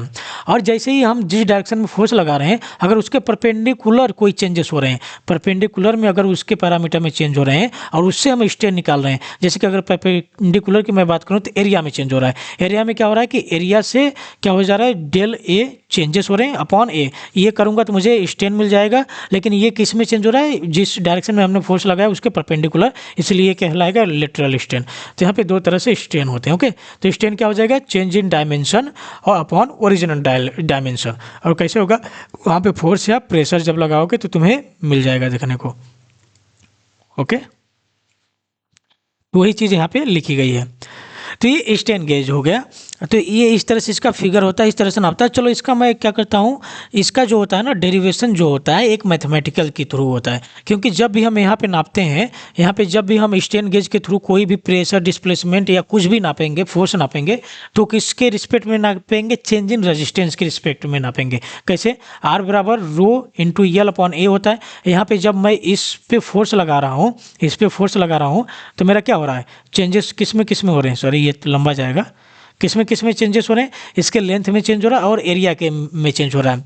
लेकिन रो में क्या चेंज होगा कि नहीं होगा, हम आइडियली पढ़ के आ रहे हैं कि चेंज नहीं होगा, लेकिन थोड़े बहुत चेंजेस होते हैं भाई। जब किसी मटेरियल को खींचोगे, निचोड़ोगे, तोड़ोगे, फोड़ोगे, तो उसके अंदर के जो क्रिस्टल होते हैं, जो अरेंजमेंट होता है, थोड़े बहुत चेंजेस हो जाते हैं, जिसकी वजह से हमारी परमिटिविटी या कंडक्टिविटी कह सकते हो, कंडक्टिविटी क्या होती है, सॉरी रजिस्टिविटी इसको बोलते हैं, रजिस्टिविटी क्या होती है, चेंज हो जाती है, रजिस्टिविटी चेंज होगी। तो यहाँ पे वेरिएबल क्या है, तीनों है रेजिस्टेंस।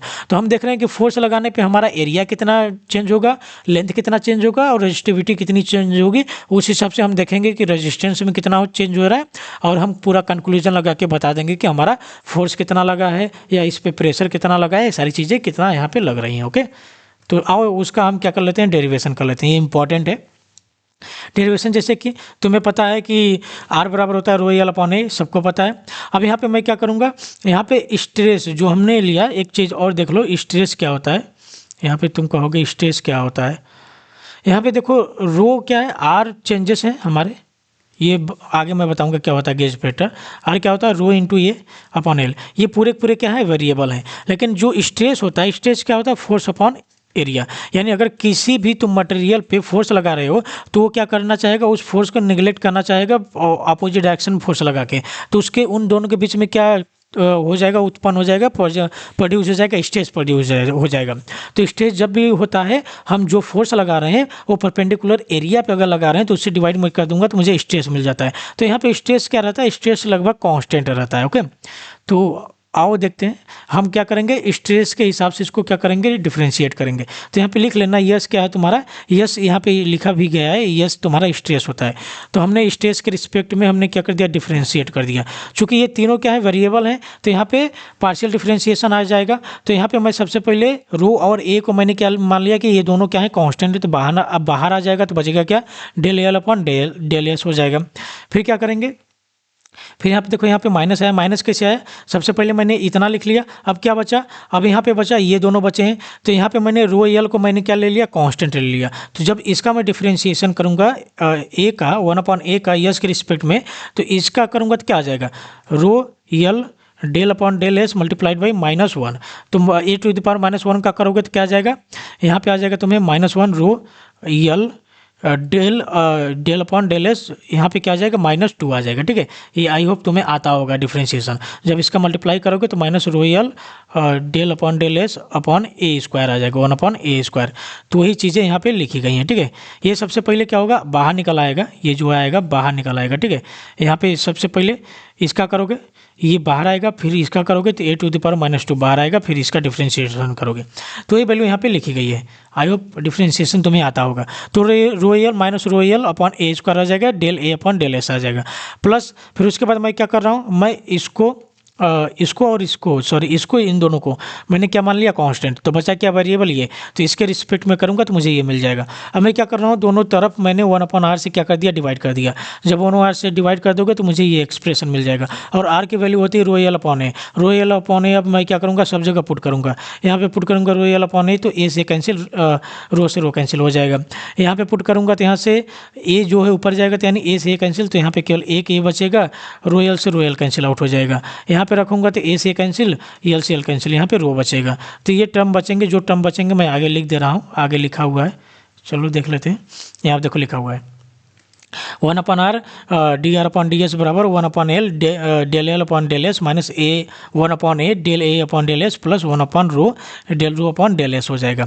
और ए क्या है, ए एरिया है, एरिया बराबर क्या होता है, पाई आर स्क्वायर होता है। और हमें पता है आर बराबर क्या होता है, डी/2 होता है। अगर मैं यहाँ पे आर की जगह डी/2 रखूँगा तो क्या हो जाएगा, d/2 का होल स्क्वायर, तो यहाँ से क्या आ जाएगा, पाई d²/4। तो ये वैल्यू यहाँ पे रखी गई है। उस वैल्यू को del a upon del S में अगर मैं रखूँगा तो क्या हो जाएगा, del s upon del A में मैं रख देता हूँ इस वैल्यू को, चलो रख के देखते हैं। डेल एस अपॉन ए की जगह मैं अब क्या रखूँगा, पाई d²/4। यहाँ पे देखोगे पाई/4 क्या है, कांस्टेंट, तो बाहर आ जाएगा, तो बचेगा d²/डेल एस। तो यहाँ से d² का करोगे तो तुम्हें मिल जाएगा 2π/4 डेल डी 2π d/d आएगा ना, d² का 2d आएगा, अपॉन क्या आ जाएगा, del D upon del S. तो यहाँ से 2 कैंसिल कर दोगे तो क्या आ जाएगा, pi d/2 del D upon del S. तो वही वैल्यू यहाँ पे लिखी गई होगी। उस वैल्यू का भी यहाँ पे हम पुट करेंगे del a upon del S की जगह। तो del a upon del S कहाँ है, यहाँ पर है। तो del a upon del S की जगह अगर मैं पुट करूँगा और ए की जगह क्या पुट करूँगा, पाई d² अपॉन ए। तो यहाँ सर चलो पुट करते हैं। तो ए की जगह मैंने पुट किया 1/ए पाई d²/4, ए की जगह मैंने पुट कर दिया, ये वैल्यू यहाँ पे आ गई। फिर उसके बाद del a upon del S की जगह मैं क्या पुट करूँगा, π/4 मल्टीप्लाइड बाई 2d, यही है ना, π/4 multiplied by 2d del D upon del S. यहाँ से देखो डी से डी एक कैंसिल हो जाएगा, ये 4 से 4 कैंसिल, पाई से पाई कैंसिल, और जो वैल्यू बची तो इसी लिख देंगे। और वैल्यू तो अब क्या मिलेगी मुझे, 1/r del are upon del S बराबर 1/l del L upon del s minus 2/d del D upon del S plus 1/रो del rho upon del s. ये वैल्यू मुझे मिल जाएगी। ओके, तो इतना वैल्यू हमने कैलकुलेट कर लिया है। आगे चलते हैं। आगे क्या, एक टर्म आता है पॉइजन रेशियो। सारी चीज़ें पढ़ चुके होंगे लेकिन फिर से बता दे रहा हूँ।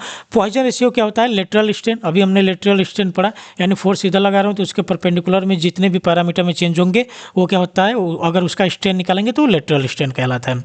और लेटरल स्ट्रेन हम एरिया में चेंज हो रहा था, और एरिया में क्या चेंज हो रहा था, जैसे मैं मानूँ डेल ए अपॉन ए मैं चेंज कर रहा था, ये लेटरल स्ट्रेन हो रहा था।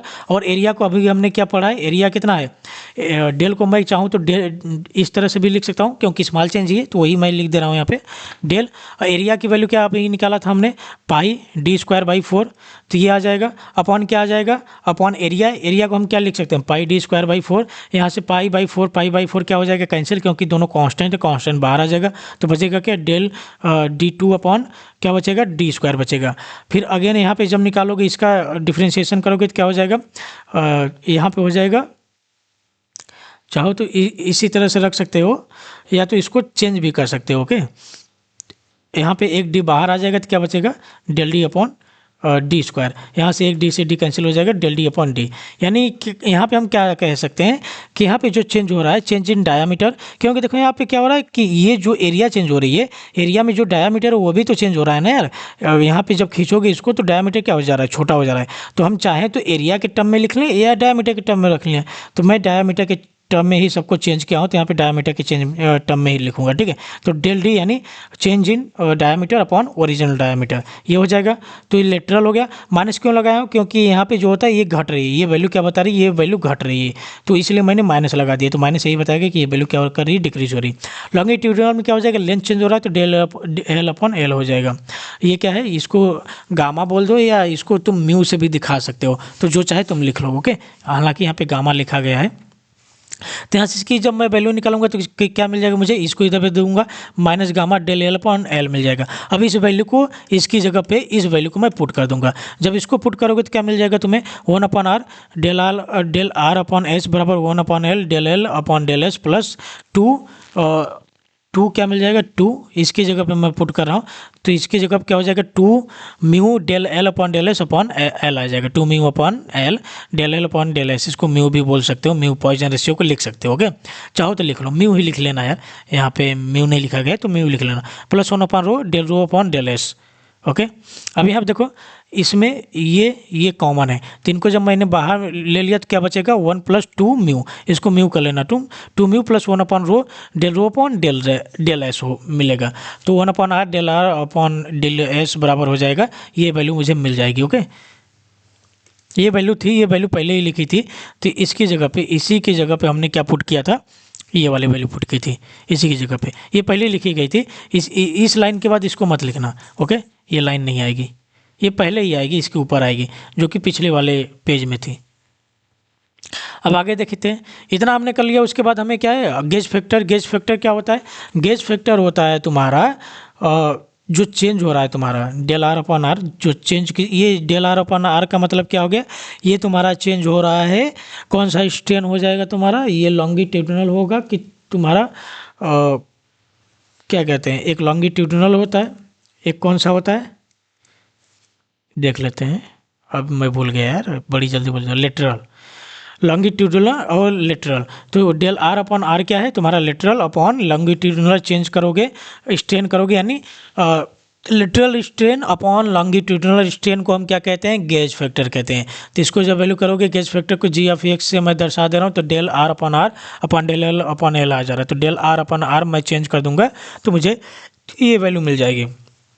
अगर यहाँ पे देखो ये क्या है, ये बहुत कम चेंजेस हो रहे हैं, ठीक है, ये जो चीज़ चेंजेस हो रहे हैं बहुत छोटे चेंजेस हो रहे हैं, तो इन सबको मैं क्या लिख सकता हूँ, del are upon del S लिख सकता हूँ, बराबर में भी सबको del L upon del S लिख सकता हूँ, यहाँ पर भी del L upon del S, यहाँ पे del rho upon del S. तो यहाँ से डेल एस क्या हो जाएगा, कैंसिल आउट हो जाएगा, तो क्या बचेगा, डेल आर अपॉन आर बराबर del L upon L plus 2 mu, यहाँ पे म्यू कर लेना, 2 mu del L upon L, इसकी जगह पे मैंने डेल एल लिख दिया अपॉन एल हो जाएगा। क्योंकि ये वाला एल आ जाएगा, यस कट गया, फिर प्लस डेल रो अपॉन ये रो अपॉन में रो, तो ये आ जाएगा। अब यहाँ पे मैं क्या कर रहा हूँ, डेल अपॉन एल से मैं क्या कर रहा हूँ, डिवाइड कर रहा हूँ दोनों तरफ। जब डिवाइड कर दूंगा तो ये वैल्यू मुझे मिल जाएगी, बराबर ये मिल जाएगा, तो ये कैंसिल आउट हो जाएगा, ये वैल्यू मिलेगा तो यहाँ से ये कैंसिल आउट हो जाएगा, तो ये मुझे वैल्यू मिल जाएगी। तो ये डेल आर अपॉन आर, उसके अपॉन में डेल एल अपॉन एल क्या है, गेज फैक्टर है।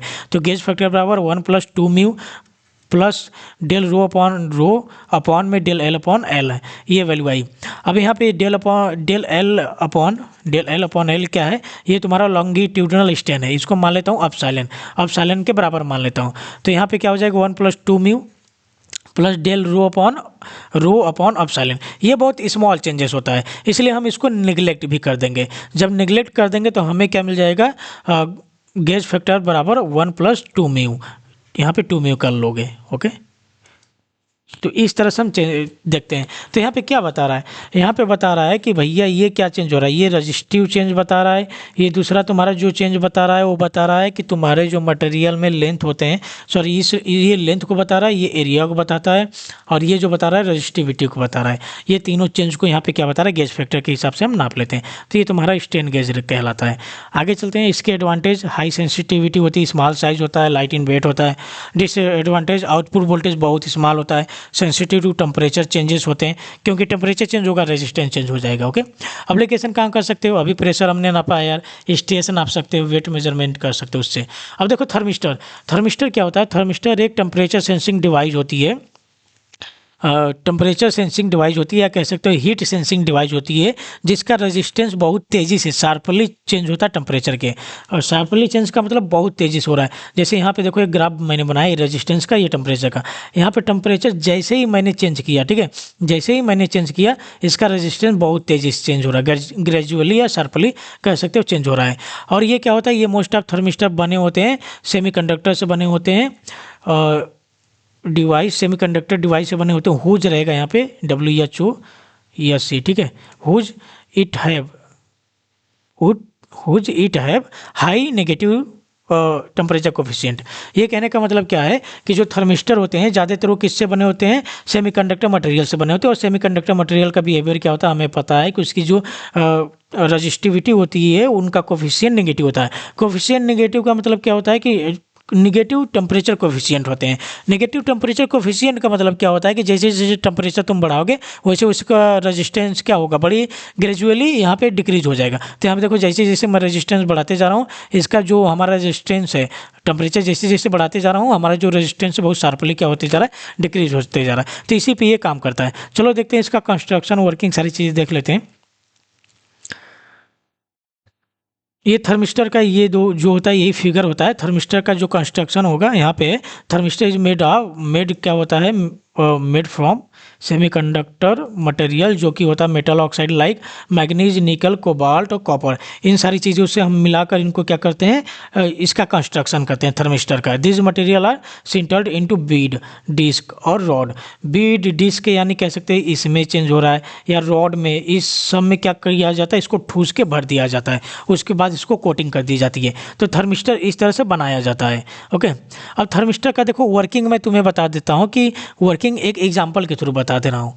यहाँ पे लिखा नहीं लिखा गया, वर्किंग एक एग्जाम्पल के थ्रू बता दे रहा हूँ कैसे काम करता है। तो देखो यहाँ पे क्या है, यहाँ पे मैंने एक डिवाइस ली है। ये डिवाइस क्या है, डिवाइस मैंने ली है, मान लेता हूँ कि डिवाइस अगर गर्म होगी तो मुझे क्या करना है कि इस डिवाइस को बंद कर देना। मुझे ऐसा अरेंजमेंट करना है कि अगर ये डिवाइस हीट होने लगी तो ख़राब होने से अच्छा इसको क्या कर दूँ, मैं बंद कर दूँ। तो डिवाइस को मैंने सबसे पहले यहाँ पे सप्लाई से जोड़ दिया हूँ, और सप्लाई के बीच में मैंने एक प्लंजर लगा दिया है जो कि कह सकते हो कंडक्टर का है, और इस तरह से मैंने यहाँ पे निकाल दिया। अब इस कंडक्टर को मैंने क्या किया है, इस कंडक्टर में मैंने एक कॉइल लगा दिया है, और कॉइल में मैंने एक क्या कर दिया है, बैटरी जोड़ दी है। ठीक है, यहाँ पे बैटरी मैंने जोड़ दी है। अब बैटरी ये क्या है, डीसी बैटरी, बहुत कम सप्लाई यहाँ पे दे रही है। जब बहुत कम सप्लाई दे रही है तो देखो क्या होगा, स्टार्टिंग में क्या होगा, यहाँ पे सप्लाई चल रही है, तुम्हारा डिवाइस ऑन है, डिवाइस हीट नहीं हो रहा है। जब हीट नहीं हो रहा है तो तुम्हारा जो यहाँ पे ये थर्मिस्टर, जो हमने थर्मिस्टर को दिया है, ये सप्लाई हमने किसको दिया है, थर्मिस्टर को दिया है। थर्मिस्टर से हमने एक कॉइल जोड़ दिया है। ठीक है, यहाँ पे डिवाइस जैसे ही अपने अनुसार चल रही है, यहाँ पे कोई भी हीट चेंजेस नहीं हो रहा है, तो थर्मिस्टर में कोई भी चेंज नहीं होगा, जो उसका रेजिस्टेंस पहले था वैसे ही रहेगा। तो यहाँ पे जो हमने यहाँ पे सप्लाई जो हम इसको दे रहे हैं, वो यहाँ पे जो मैग्नेटिक फील्ड बनाएगा उतना ही बनाएगा कि ये इसको इधर खींच ना पाए। ठीक है, इतना ही मैग्नेटिक फील्ड बनाएगा कि ये इस प्लंजर को अपनी तरफ नहीं खींच पाए। स्टार्टिंग में ये होगा, लेकिन जैसे ही यहाँ पे ये हीट होना स्टार्ट होगा, जैसे ही इसका टेम्परेचर इंक्रीज होगा तो उसको सेंस करेगा। ये यहाँ पे क्या लगाया गया है, थर्मिस्टर। जैसे इसका क्या होगा, इसका जैसे ही टेम्परेचर चेंज होगा थर्मिस्टर का रेजिस्टेंस क्या हो जाएगा, डिक्रीज हो जाएगा। टेम्परेचर इसका इंक्रीज होगा डिवाइस का, उसके हिसाब से हीट की वजह से इसका क्या हो जाएगा, रेजिस्टेंस डिक्रीज हो जाएगा। जैसे ही इसका रेजिस्टेंस डिक्रीज हो जाएगा वैसे ही क्या हो जाएगा, यहाँ पे रेजिस्टेंस जैसे ही डिक्रीज हो जाएगा तो यहाँ का जो हम सप्लाई दे रहे थे, पहले क्या है कि पहले मान लेता हूँ 5 एम्पीयर जा रहा था, जैसे ही रेजिस्टेंस डिक्रीज होगा, और हमें पता है कि रेजिस्टेंस जो डिक्रीज होता है बहुत तगड़े से होता है, बहुत शार्पली या ग्रेजुअली होता है। तो यहाँ पे जो करंट की मात्रा हो जाएगी वो क्या हो जाएगी, लगभग मान लेते हैं 4 गुना हो गई, तो मान लेते हैं 20 एम्पीयर चलने लगी। अब जब 20 एम्पीयर के थ्रू यहाँ पे मैग्नेटिक फील्ड बनेगा वो बहुत स्ट्रॉन्ग मैग्नेटिक फील्ड होगा, और मैग्नेटिक फील्ड इस जो लोहे का हमने जो आयरन का ये प्लंजर बनाए होते हैं कंडक्टर का, वो उसको अपनी तरफ खींचेगा। जब अपनी तरफ खींचेगा तो यहाँ का जो सर्किट हो जाएगा ओपन सर्किट हो जाएगा, और ओपन सर्किट हो जाएगा तो हमारी डिवाइस क्या हो जाएगी, ऑफ हो जाएगी, और ये जलने से बर्न होने से क्या हो जाएगी, बच जाएगी। तो इस तरह से हमारा थर्मिस्टर काम करता है। तो ये रहा उसका वर्किंग रहा, मैं वर्किंग एग्जांपल से बता दी हूँ। एप्लीकेशन वेरी हाई सेंसिटिव, क्योंकि हम जान सकते हैं कि ये तुरंत थोड़ा सा भी चेंज करोगे टेम्परेचर चेंज हो जा रहा है, और रिस्पॉन्स भी बहुत तेज़ी से देगा। डिसएडवांटेज नॉन लीनियर होता है, जैसे कि अभी मैंने ग्राफ में तुम्हें बता दिया कि इसकी कैरेक्टरिस्टिक लीनियर नहीं होती है, और ये टेम्परेचर पे लिमिटेड टेम्परेचर रेंज पे काम करता है। ओके, हर टेम्परेचर पे काम नहीं करता है। एप्लीकेशन क्या होगा, अभी हमने एप्लीकेशन करके आया है, ओवर टेम्परेचर प्रोटेक्शन देना है, यानी ओवर हीटिंग प्रोटेक्शन कह सकते हो, टेम्परेचर मेजरमेंट में भी यूज़ कर सकते हो और कंट्रोल कर सकते हो उसको ठीक है, समझ में आ गया। अब थर्मोकपल की बात कर लेते हैं, चलो 2-3 थो और बचा है, काफ़ी टाइम हो गया यार, 1 मिनट देना मुझे। चलो कहाँ पर थे, थर्मोकपल। थर्मोकपल यानी मतलब क्या हो गया, देखो यहाँ पे थर्मो का मतलब होता है कि हम टेम्परेचर की बात करें, कपल का मतलब यहाँ पे दो चीज़ कोई ना कोई होगी। तो थर्मोकपल एक एक्टिव ट्रांसड्यूसर होता है, वहाँ पे मैंने एग्जांपल में बताया था, जो कन्वर्ट करता है टेम्परेचर को डिफरेंस, टेम्परेचर डिफरेंस को किस में, ईएमएफ में, यूजिंग सीबैक इफेक्ट। अब सीबैक इफेक्ट क्या होता है, सबसे पहले थर्मोकपल क्या है, थर्मोकपल क्या होता है कि टेम्परेचर को सेंस करेगा, उसको कन्वर्ट कर देगा किस में, ईएमएफ में, इंड्यूस मैग्नेटिक फोर्स में चेंज कर देता है। और इसमें जो लगता है, इसका जो प्रिंसिपल काम करता है सीबैक इफेक्ट पे काम करता है। सीबैक इफेक्ट क्या कहता है कि अगर दो डिसिमिलर का तुमने क्या ले लिया है, कंडक्टर ले लिया, ठीक है, दो डिसिमिलर कंडक्टर ले लिया, उनको एक दूसरे के साथ यहाँ पे जोड़ दिए हो, और उनको क्या करते जा रहे हो, तुम हीट करते जा रहे हो। जब हीट करोगे तो ये वाला जंक्शन क्या कहलाएगा, हॉट जंक्शन। फिर यहाँ पे क्या किया, एक ओपन सर्किट लगाया, फिर यहाँ पे तुमने वोल्ट मीटर लगा दिया। जब वोल्ट मीटर लगाओगे तो यहाँ पे जो यहाँ पर भी एक जंक्शन होगा, उसको कोल्ड जंक्शन बोलते हैं।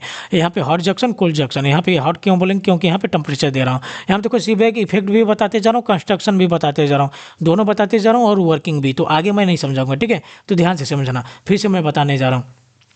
यहाँ पे क्या करते हैं, दो हमने डिसिमिलर मेटल ले लिया हूँ, कंडक्टर ले लिया हूँ, उनको क्या कर दिया हूँ, यहाँ पे जोड़ दिया हूँ। जब जोड़ दूंगा तो ये यहाँ पे जोड़ने के बाद मैं इसी जंक्शन पे मैंने क्या कर दिया, हीट दे दिया। जब हीट दे दिया हूँ तो ये जंक्शन क्या कहलाएगा, हॉट जंक्शन। फिर यहाँ पे मैंने क्या किया, इधर हमने हीट नहीं दिया तो ये कोल्ड है, और इनको जब मैं जोड़ दूंगा फिर वोल्ट मीटर से लगा दूंगा तो ये भी जंक्शन बन जाएगा।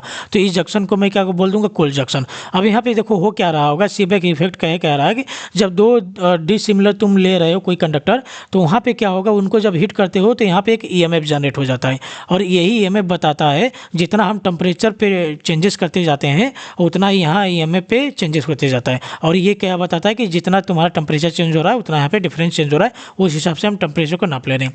आखिर यहाँ पे ये सारी चीज़ें हो क्यों रही हैं, वो देख लेते हैं। जैसे ही मैं दो मटेरियल जो लिया हूँ मैंने कंडक्टर, वो डिफरेंस हैं, दोनों डिफरेंस हैं। मतलब तो एक कॉपर लिया हूँ, एक एल्यूमिनियम लिया हूँ, तो दोनों की प्रॉपर्टीज क्या होगी, डिफरेंस होगी। अगर मैं इसको हीट करूंगा, यहाँ पे कॉपर की कंडक्टिविटी क्या होती है, बहुत हाई होती है, इसकी कंडक्टिविटी क्या होती है, लो होती है, ठीक है।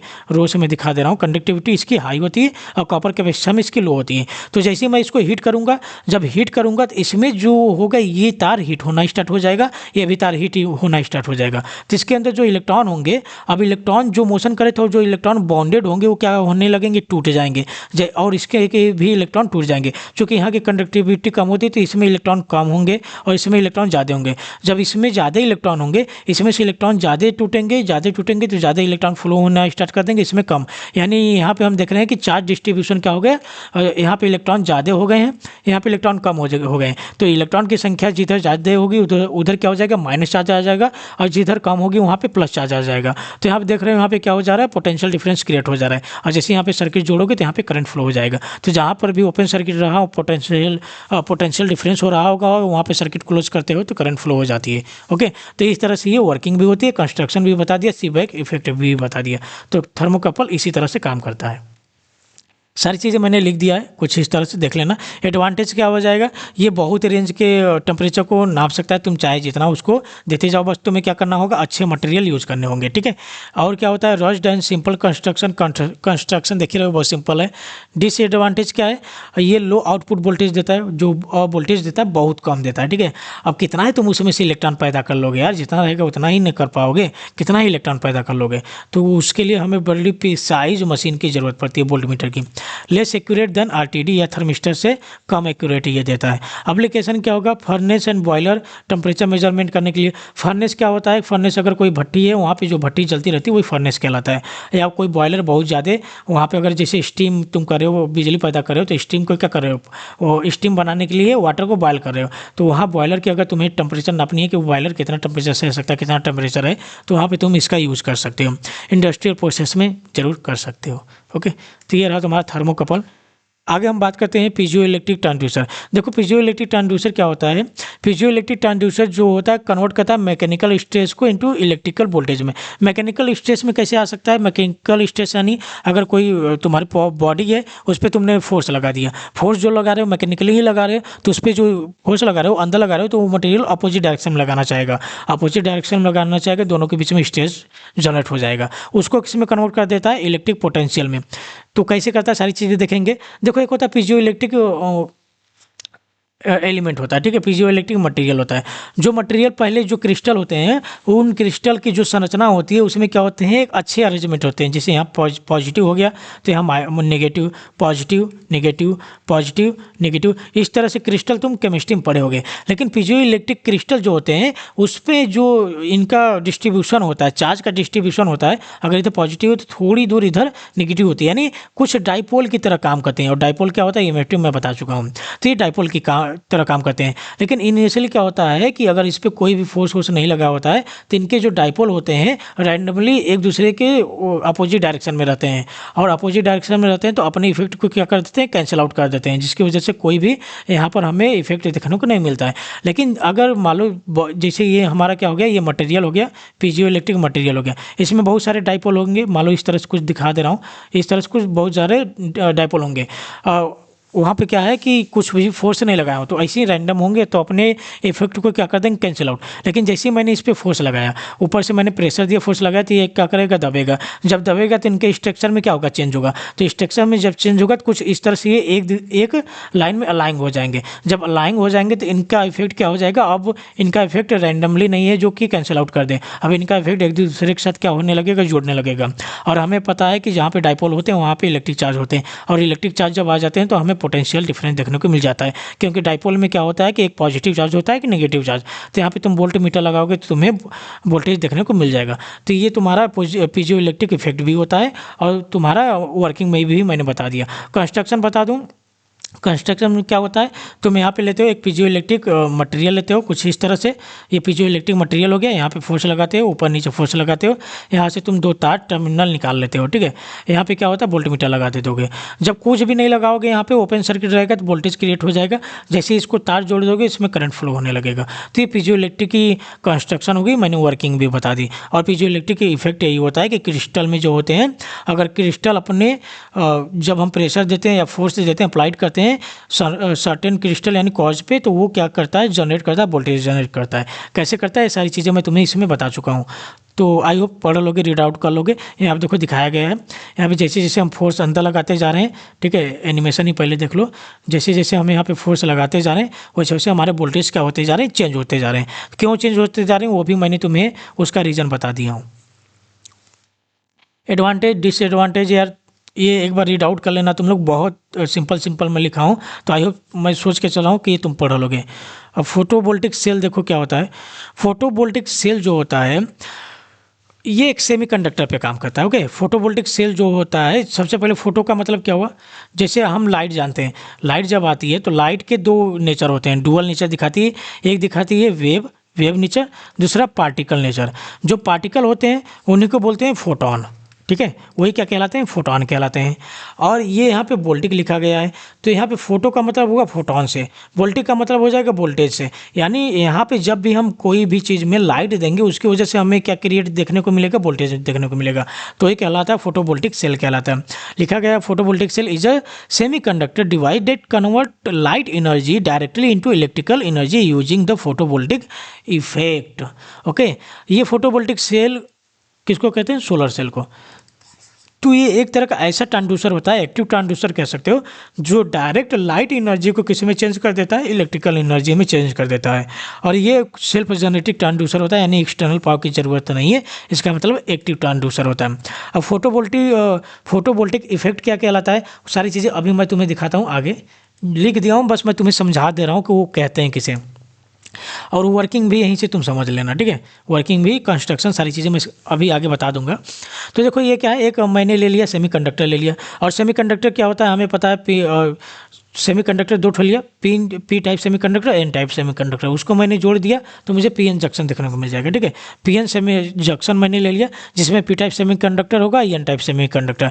पी टाइप सेमीकंडक्टर में होल होते हैं जो पॉजिटिव होते हैं, एन टाइप सेमीकंडक्टर में इलेक्ट्रॉन होते हैं जो नेगेटिव होते हैं, ठीक है। अब यहाँ से होता क्या होगा, यहाँ पे ये बॉर्डर है इनका, और यहाँ पे भी कुछ रहे होंगे, पहले इलेक्ट्रॉन रहे होंगे, यहाँ पे होल रहा होगा, यहाँ पे इलेक्ट्रॉन रहे होंगे, इलेक्ट्रॉन को इस तरह से दिखा सकते हो।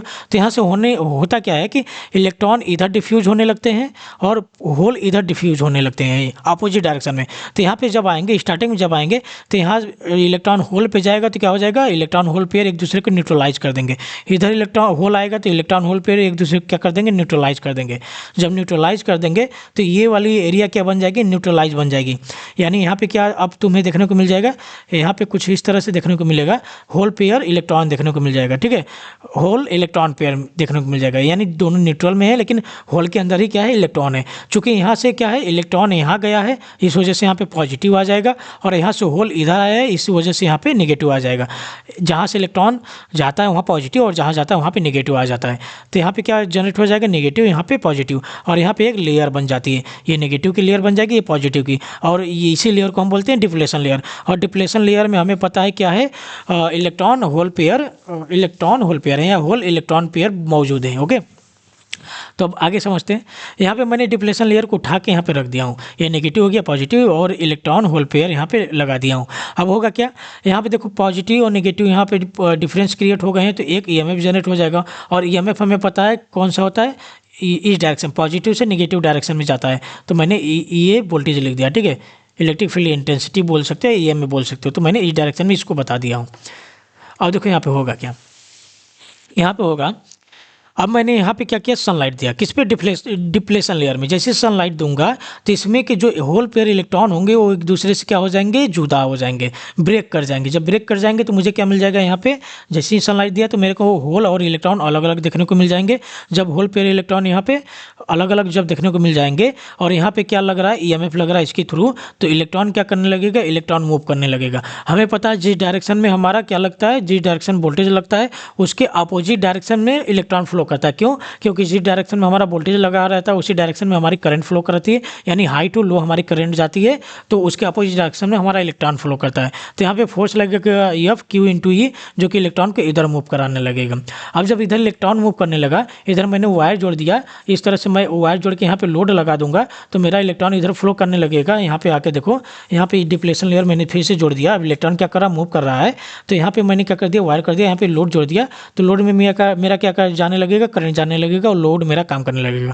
तो यहाँ पे हमने एक्चुअली क्या है, यहाँ पे हमने सोलर एनर्जी को, लाइट एनर्जी को हमने डायरेक्ट केस में चेंज कर दिया लोड में। यहाँ पे हमने कोई भी एक्सटर्नल बैटरी नहीं लगाई, इस वजह से ये एक्टिव ट्रांसड्यूसर भी कहलाता है। तो यही इफेक्ट कहलाता है फोटोवोल्टिक इफेक्ट। यानी फोटोवोल्टिक इफेक्ट क्या कहलाता है कि पीएन जंक्शन में डिप्लेशन लेयर पर लाइट पड़ने की वजह से एक डीसी करंट फ्लो करने लग जाती है, डीसी वोल्टेज जनरेट हो जाता है, कांस्टेंट जनरेट हो जाएगा, क्योंकि जो इलेक्ट्रॉन पेयर जनरेट होंगे वो एक एक कांस्टेंट होंगे, वो अब एक बार जनरेट हो जाएंगे उसके बाद जनरेट थोड़ी होंगे, उतना ही अब कितना ही पैदा यहाँ से होंगे, ठीक है। तो इस वजह से एक कांस्टेंट से हमें वोल्टेज देखने को मिल जाता है। तो ये फोटोवोल्टिक इफेक्ट कहलाता है। अगर मैं कंस्ट्रक्शन की बात करूँ, देखो कंस्ट्रक्शन क्या होता है, पी टाइप सेमीकंडक्टर हम बड़ा लेते हैं जो कि नीचे रखते हैं, और एन टाइप सेमीकंडक्टर हम छोटा लेते हैं जिसको ऊपर रखते हैं। अच्छा, ऊपर एन टाइप क्यों रखे हैं? क्योंकि भाई हम देख रहे हैं कि जो हमारा इलेक्ट्रॉन का फ्लो है वो पी से एन की तरफ जा रहा है। जैसे अभी देखो ऊपर हमने देखा था, हमारा जो इलेक्ट्रॉन का फ्लो है, इलेक्ट्रॉन का फ्लो नेगेटिव से किधर जा रहा है? पॉजिटिव की तरफ जा रहा है। यानी पॉजिटिव से हमारा किधर जा रहा है? नेगेटिव। इधर देखो यहाँ से निकल रहा है इलेक्ट्रॉन, इधर जा रहा है। यानी पॉजिटिव किधर क्रिएट हुआ है? N type. एन से किधर जा रहा है? पी के सॉरी हमारा इलेक्ट्रॉन किधर जा रहा है? इधर जा रहा है, इस डायरेक्शन मूव कर रहा है, इस डायरेक्शन में। तो यहाँ से देखेंगे हमारा डायरेक्शन इस डायरेक्शन मूव कर रहा है, तो यहाँ पे देखो यानी हमारा डायरेक्शन इस डायरेक्शन मूव कर रहा है। इस डायरेक्शन मूव कर रहा है तो मतलब हमारा पी से किधर जा रहा है? एन की तरफ जा रहा है। अगर एन की तरफ जा रहा है तो हम एन को ऊपर रखेंगे और ऊपर मटेरियल लगा देंगे तो हमें ज़्यादा इलेक्ट्रॉन देखने को मिल जाएगा। इसलिए हम एन को ऊपर रखते हैं और पतला रखेंगे। पतला क्यों रखेंगे चलो बताता हूँ मैं। सबसे पहले देख लो, पी टाइप रखते हैं, एन टाइप रखते हैं, पतला रखते हैं और ऊपर रखते हैं, और उसके ऊपर हमने एक इस तरह से कंडक्टर रख दिया हूँ। अच्छा, यहाँ पे देखो, यहाँ पे हम कहते क्या है, ये कंडक्टर ऐसे क्यों रखा है हमने? इस तरह से कंडक्टर हम क्यों नहीं रखे हैं? इस तरह से हम इसलिए नहीं रखे हैं क्योंकि अगर सोलर लाइट आएगा, अगर हमने पूरा इस तरह से कंडक्टर रख दिया तो सोलर लाइट हमारी डिप्लेशन लेयर तक जा ही नहीं पाएगी, तो इलेक्ट्रॉन फ्लो ही नहीं होगा। इलेक्ट्रॉन फ्लो ही नहीं होगा तो हमें करंट या पोटेंशियल देखने को मिलेगा ही नहीं।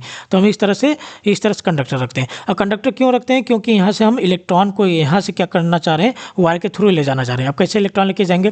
दूसरी चीज़, हमने एन टाइप को पतला क्यों रखा? अगर इसको भी पतला नहीं रखेंगे डिप्लेशन लेयर तक हमारी लाइट नहीं जा पाएगी, इसलिए इसको बहुत पतला रखते हैं। तो यहाँ से क्या होगा, पी से एन के टाइप हमारा इलेक्ट्रॉन क्या करता है? फ्लो करता है, इस तरह से फ्लो करते हुए जाता है। तो यहाँ से जैसे एन के टाइप ऊपर गया, हमने वायर रख दिया है, तो अब इलेक्ट्रॉन क्या करेगा? यहाँ पे वापस ना आने की जगह इस वायर के थ्रू फ्लो होने लगेगा। फिर इस वायर को हम किस में पुट कर देंगे? लोड में प्लग इन कर देंगे तो हमें करंट देखने को मिल जाएगा। तो इस तरह से काम करता है। तो यही वर्किंग है। वर्किंग जो है मैंने सारी चीज़ें तुम्हें बता दिया हूँ। एडवांटेज डिसएडवांटेज पढ़ लेना है, एप्लीकेशन देख लेना, इसको मैं छोड़ रहा हूँ तुम्हारे भरोसे। अब फोटो कंडक्टिव सेल की बात करते हैं। फोटो कंडक्टिव सेल या इसको एलडीआर भी बोलते हैं। देखो एलडीआर यानी लाइट डिपेंडेंट रेजिस्टेंस भी बोलते हैं। फोटो कंडक्टिव सेल जो होता है वो क्या होता है कि वो लाइट के थ्रू, लाइट के लिए सेंसिटिव होता है। यानी जैसे ही फोटो कंडक्टिव सेल को बाहर लेके आओगे, लाइट में लेके आओगे, उसका रेजिस्टेंस क्या करता है? घट जाता है। जब रेजिस्टेंस घट जाता है तो इसमें करंट फ्लो करने लगता है। उसका जो तुम दिखाने का तरीका होता है, इस तरह से रेजिस्टेंस दिखाते हैं, उसके ऊपर इस तरह से लाइट आते हुए दिखा देते हैं। ये हमारा फोटो कंडक्टिव सेल कहलाता है। इसको एलडीआर भी बोलते हैं। चलो इसका आगे देख लेते हैं, कंस्ट्रक्शन और कंस्ट्रक्शन क्या होता है। कंस्ट्रक्शन की अगर मैं बात करूँ तो पढ़ देता हूँ क्या लिखा है। A photo conductive cell is made of semiconductor. Semiconductor से मिल के बना होता है। और सेमीकंडक्टर का हमें पता है रेजिस्टेंस क्या होता है, टेम्परेचर पे डिपेंड करता है, नेगेटिव कोफिशिएंट पे, नेगेटिव कोफिशिएंट ऑफ टेम्परेचर। और इस semiconductor material like cadmium sulphide या कैडमियम सेलेनाइड से मिलके बना होता है। The material is deposit in zig zag pattern. देखो जिग जैग पैटर्न में डिपॉजिट किया गया है यहाँ पे कुछ इस तरह से।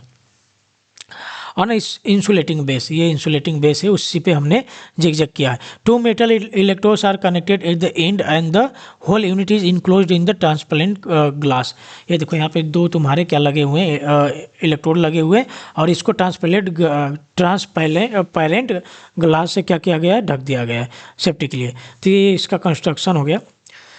वर्किंग प्रिंसिपल की अगर मैं बात करूं तो देखो वर्किंग प्रिंसिपल क्या होता है, ये रिवर्स बायस पे काम करता है। सबसे पहले तो ये जान लो ये किस पे काम करेगा। रिवर्स बायस में ये, एक मिनट, रिवर्स नहीं, इसका दूसरा है। चलो वर्किंग की अगर मैं बात करूं, ये फोटो कंडक्टिविटी पे काम करता है। ओके, फोटो कंडक्टिविटी पे काम कैसे करेगा? देखो ये क्या होता है कि जब भी लाइट क्या करती है, सेल पे गिरेगी, जब भी लाइट सेल पे गिरेगी यानी उसके साथ साथ क्या आ रहा है? फोटोन आ रहा है। तो फोटोन क्या करते हैं? स्ट्राइक करते हैं किसको? जो सेमीकंडक्टर के सरफेस है। अगर सेमीकंडक्टर के सरफेस को वो क्या करेंगे? स्ट्राइक करेंगे, तो उसमें मैंने अभी डिप्लेशन लेयर तुम्हें बता के आया हूँ कि डिप्लेशन लेयर में क्या होते हैं? इलेक्ट्रॉन होल पेयर होते हैं, वो क्या होते हैं? ब्रेक हो जाते हैं। ब्रेक हो जाएंगे तो उसकी वजह से क्या हो जाएगा?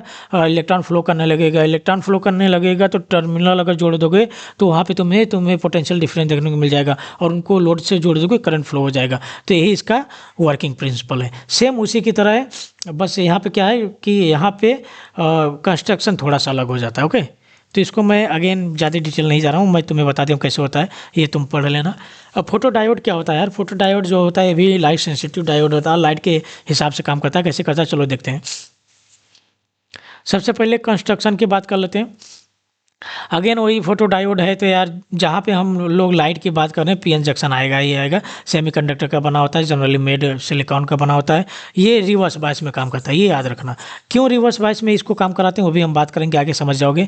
Junction areas is expose through the transparent windows, metal contact are provide P type and N type regions external connection.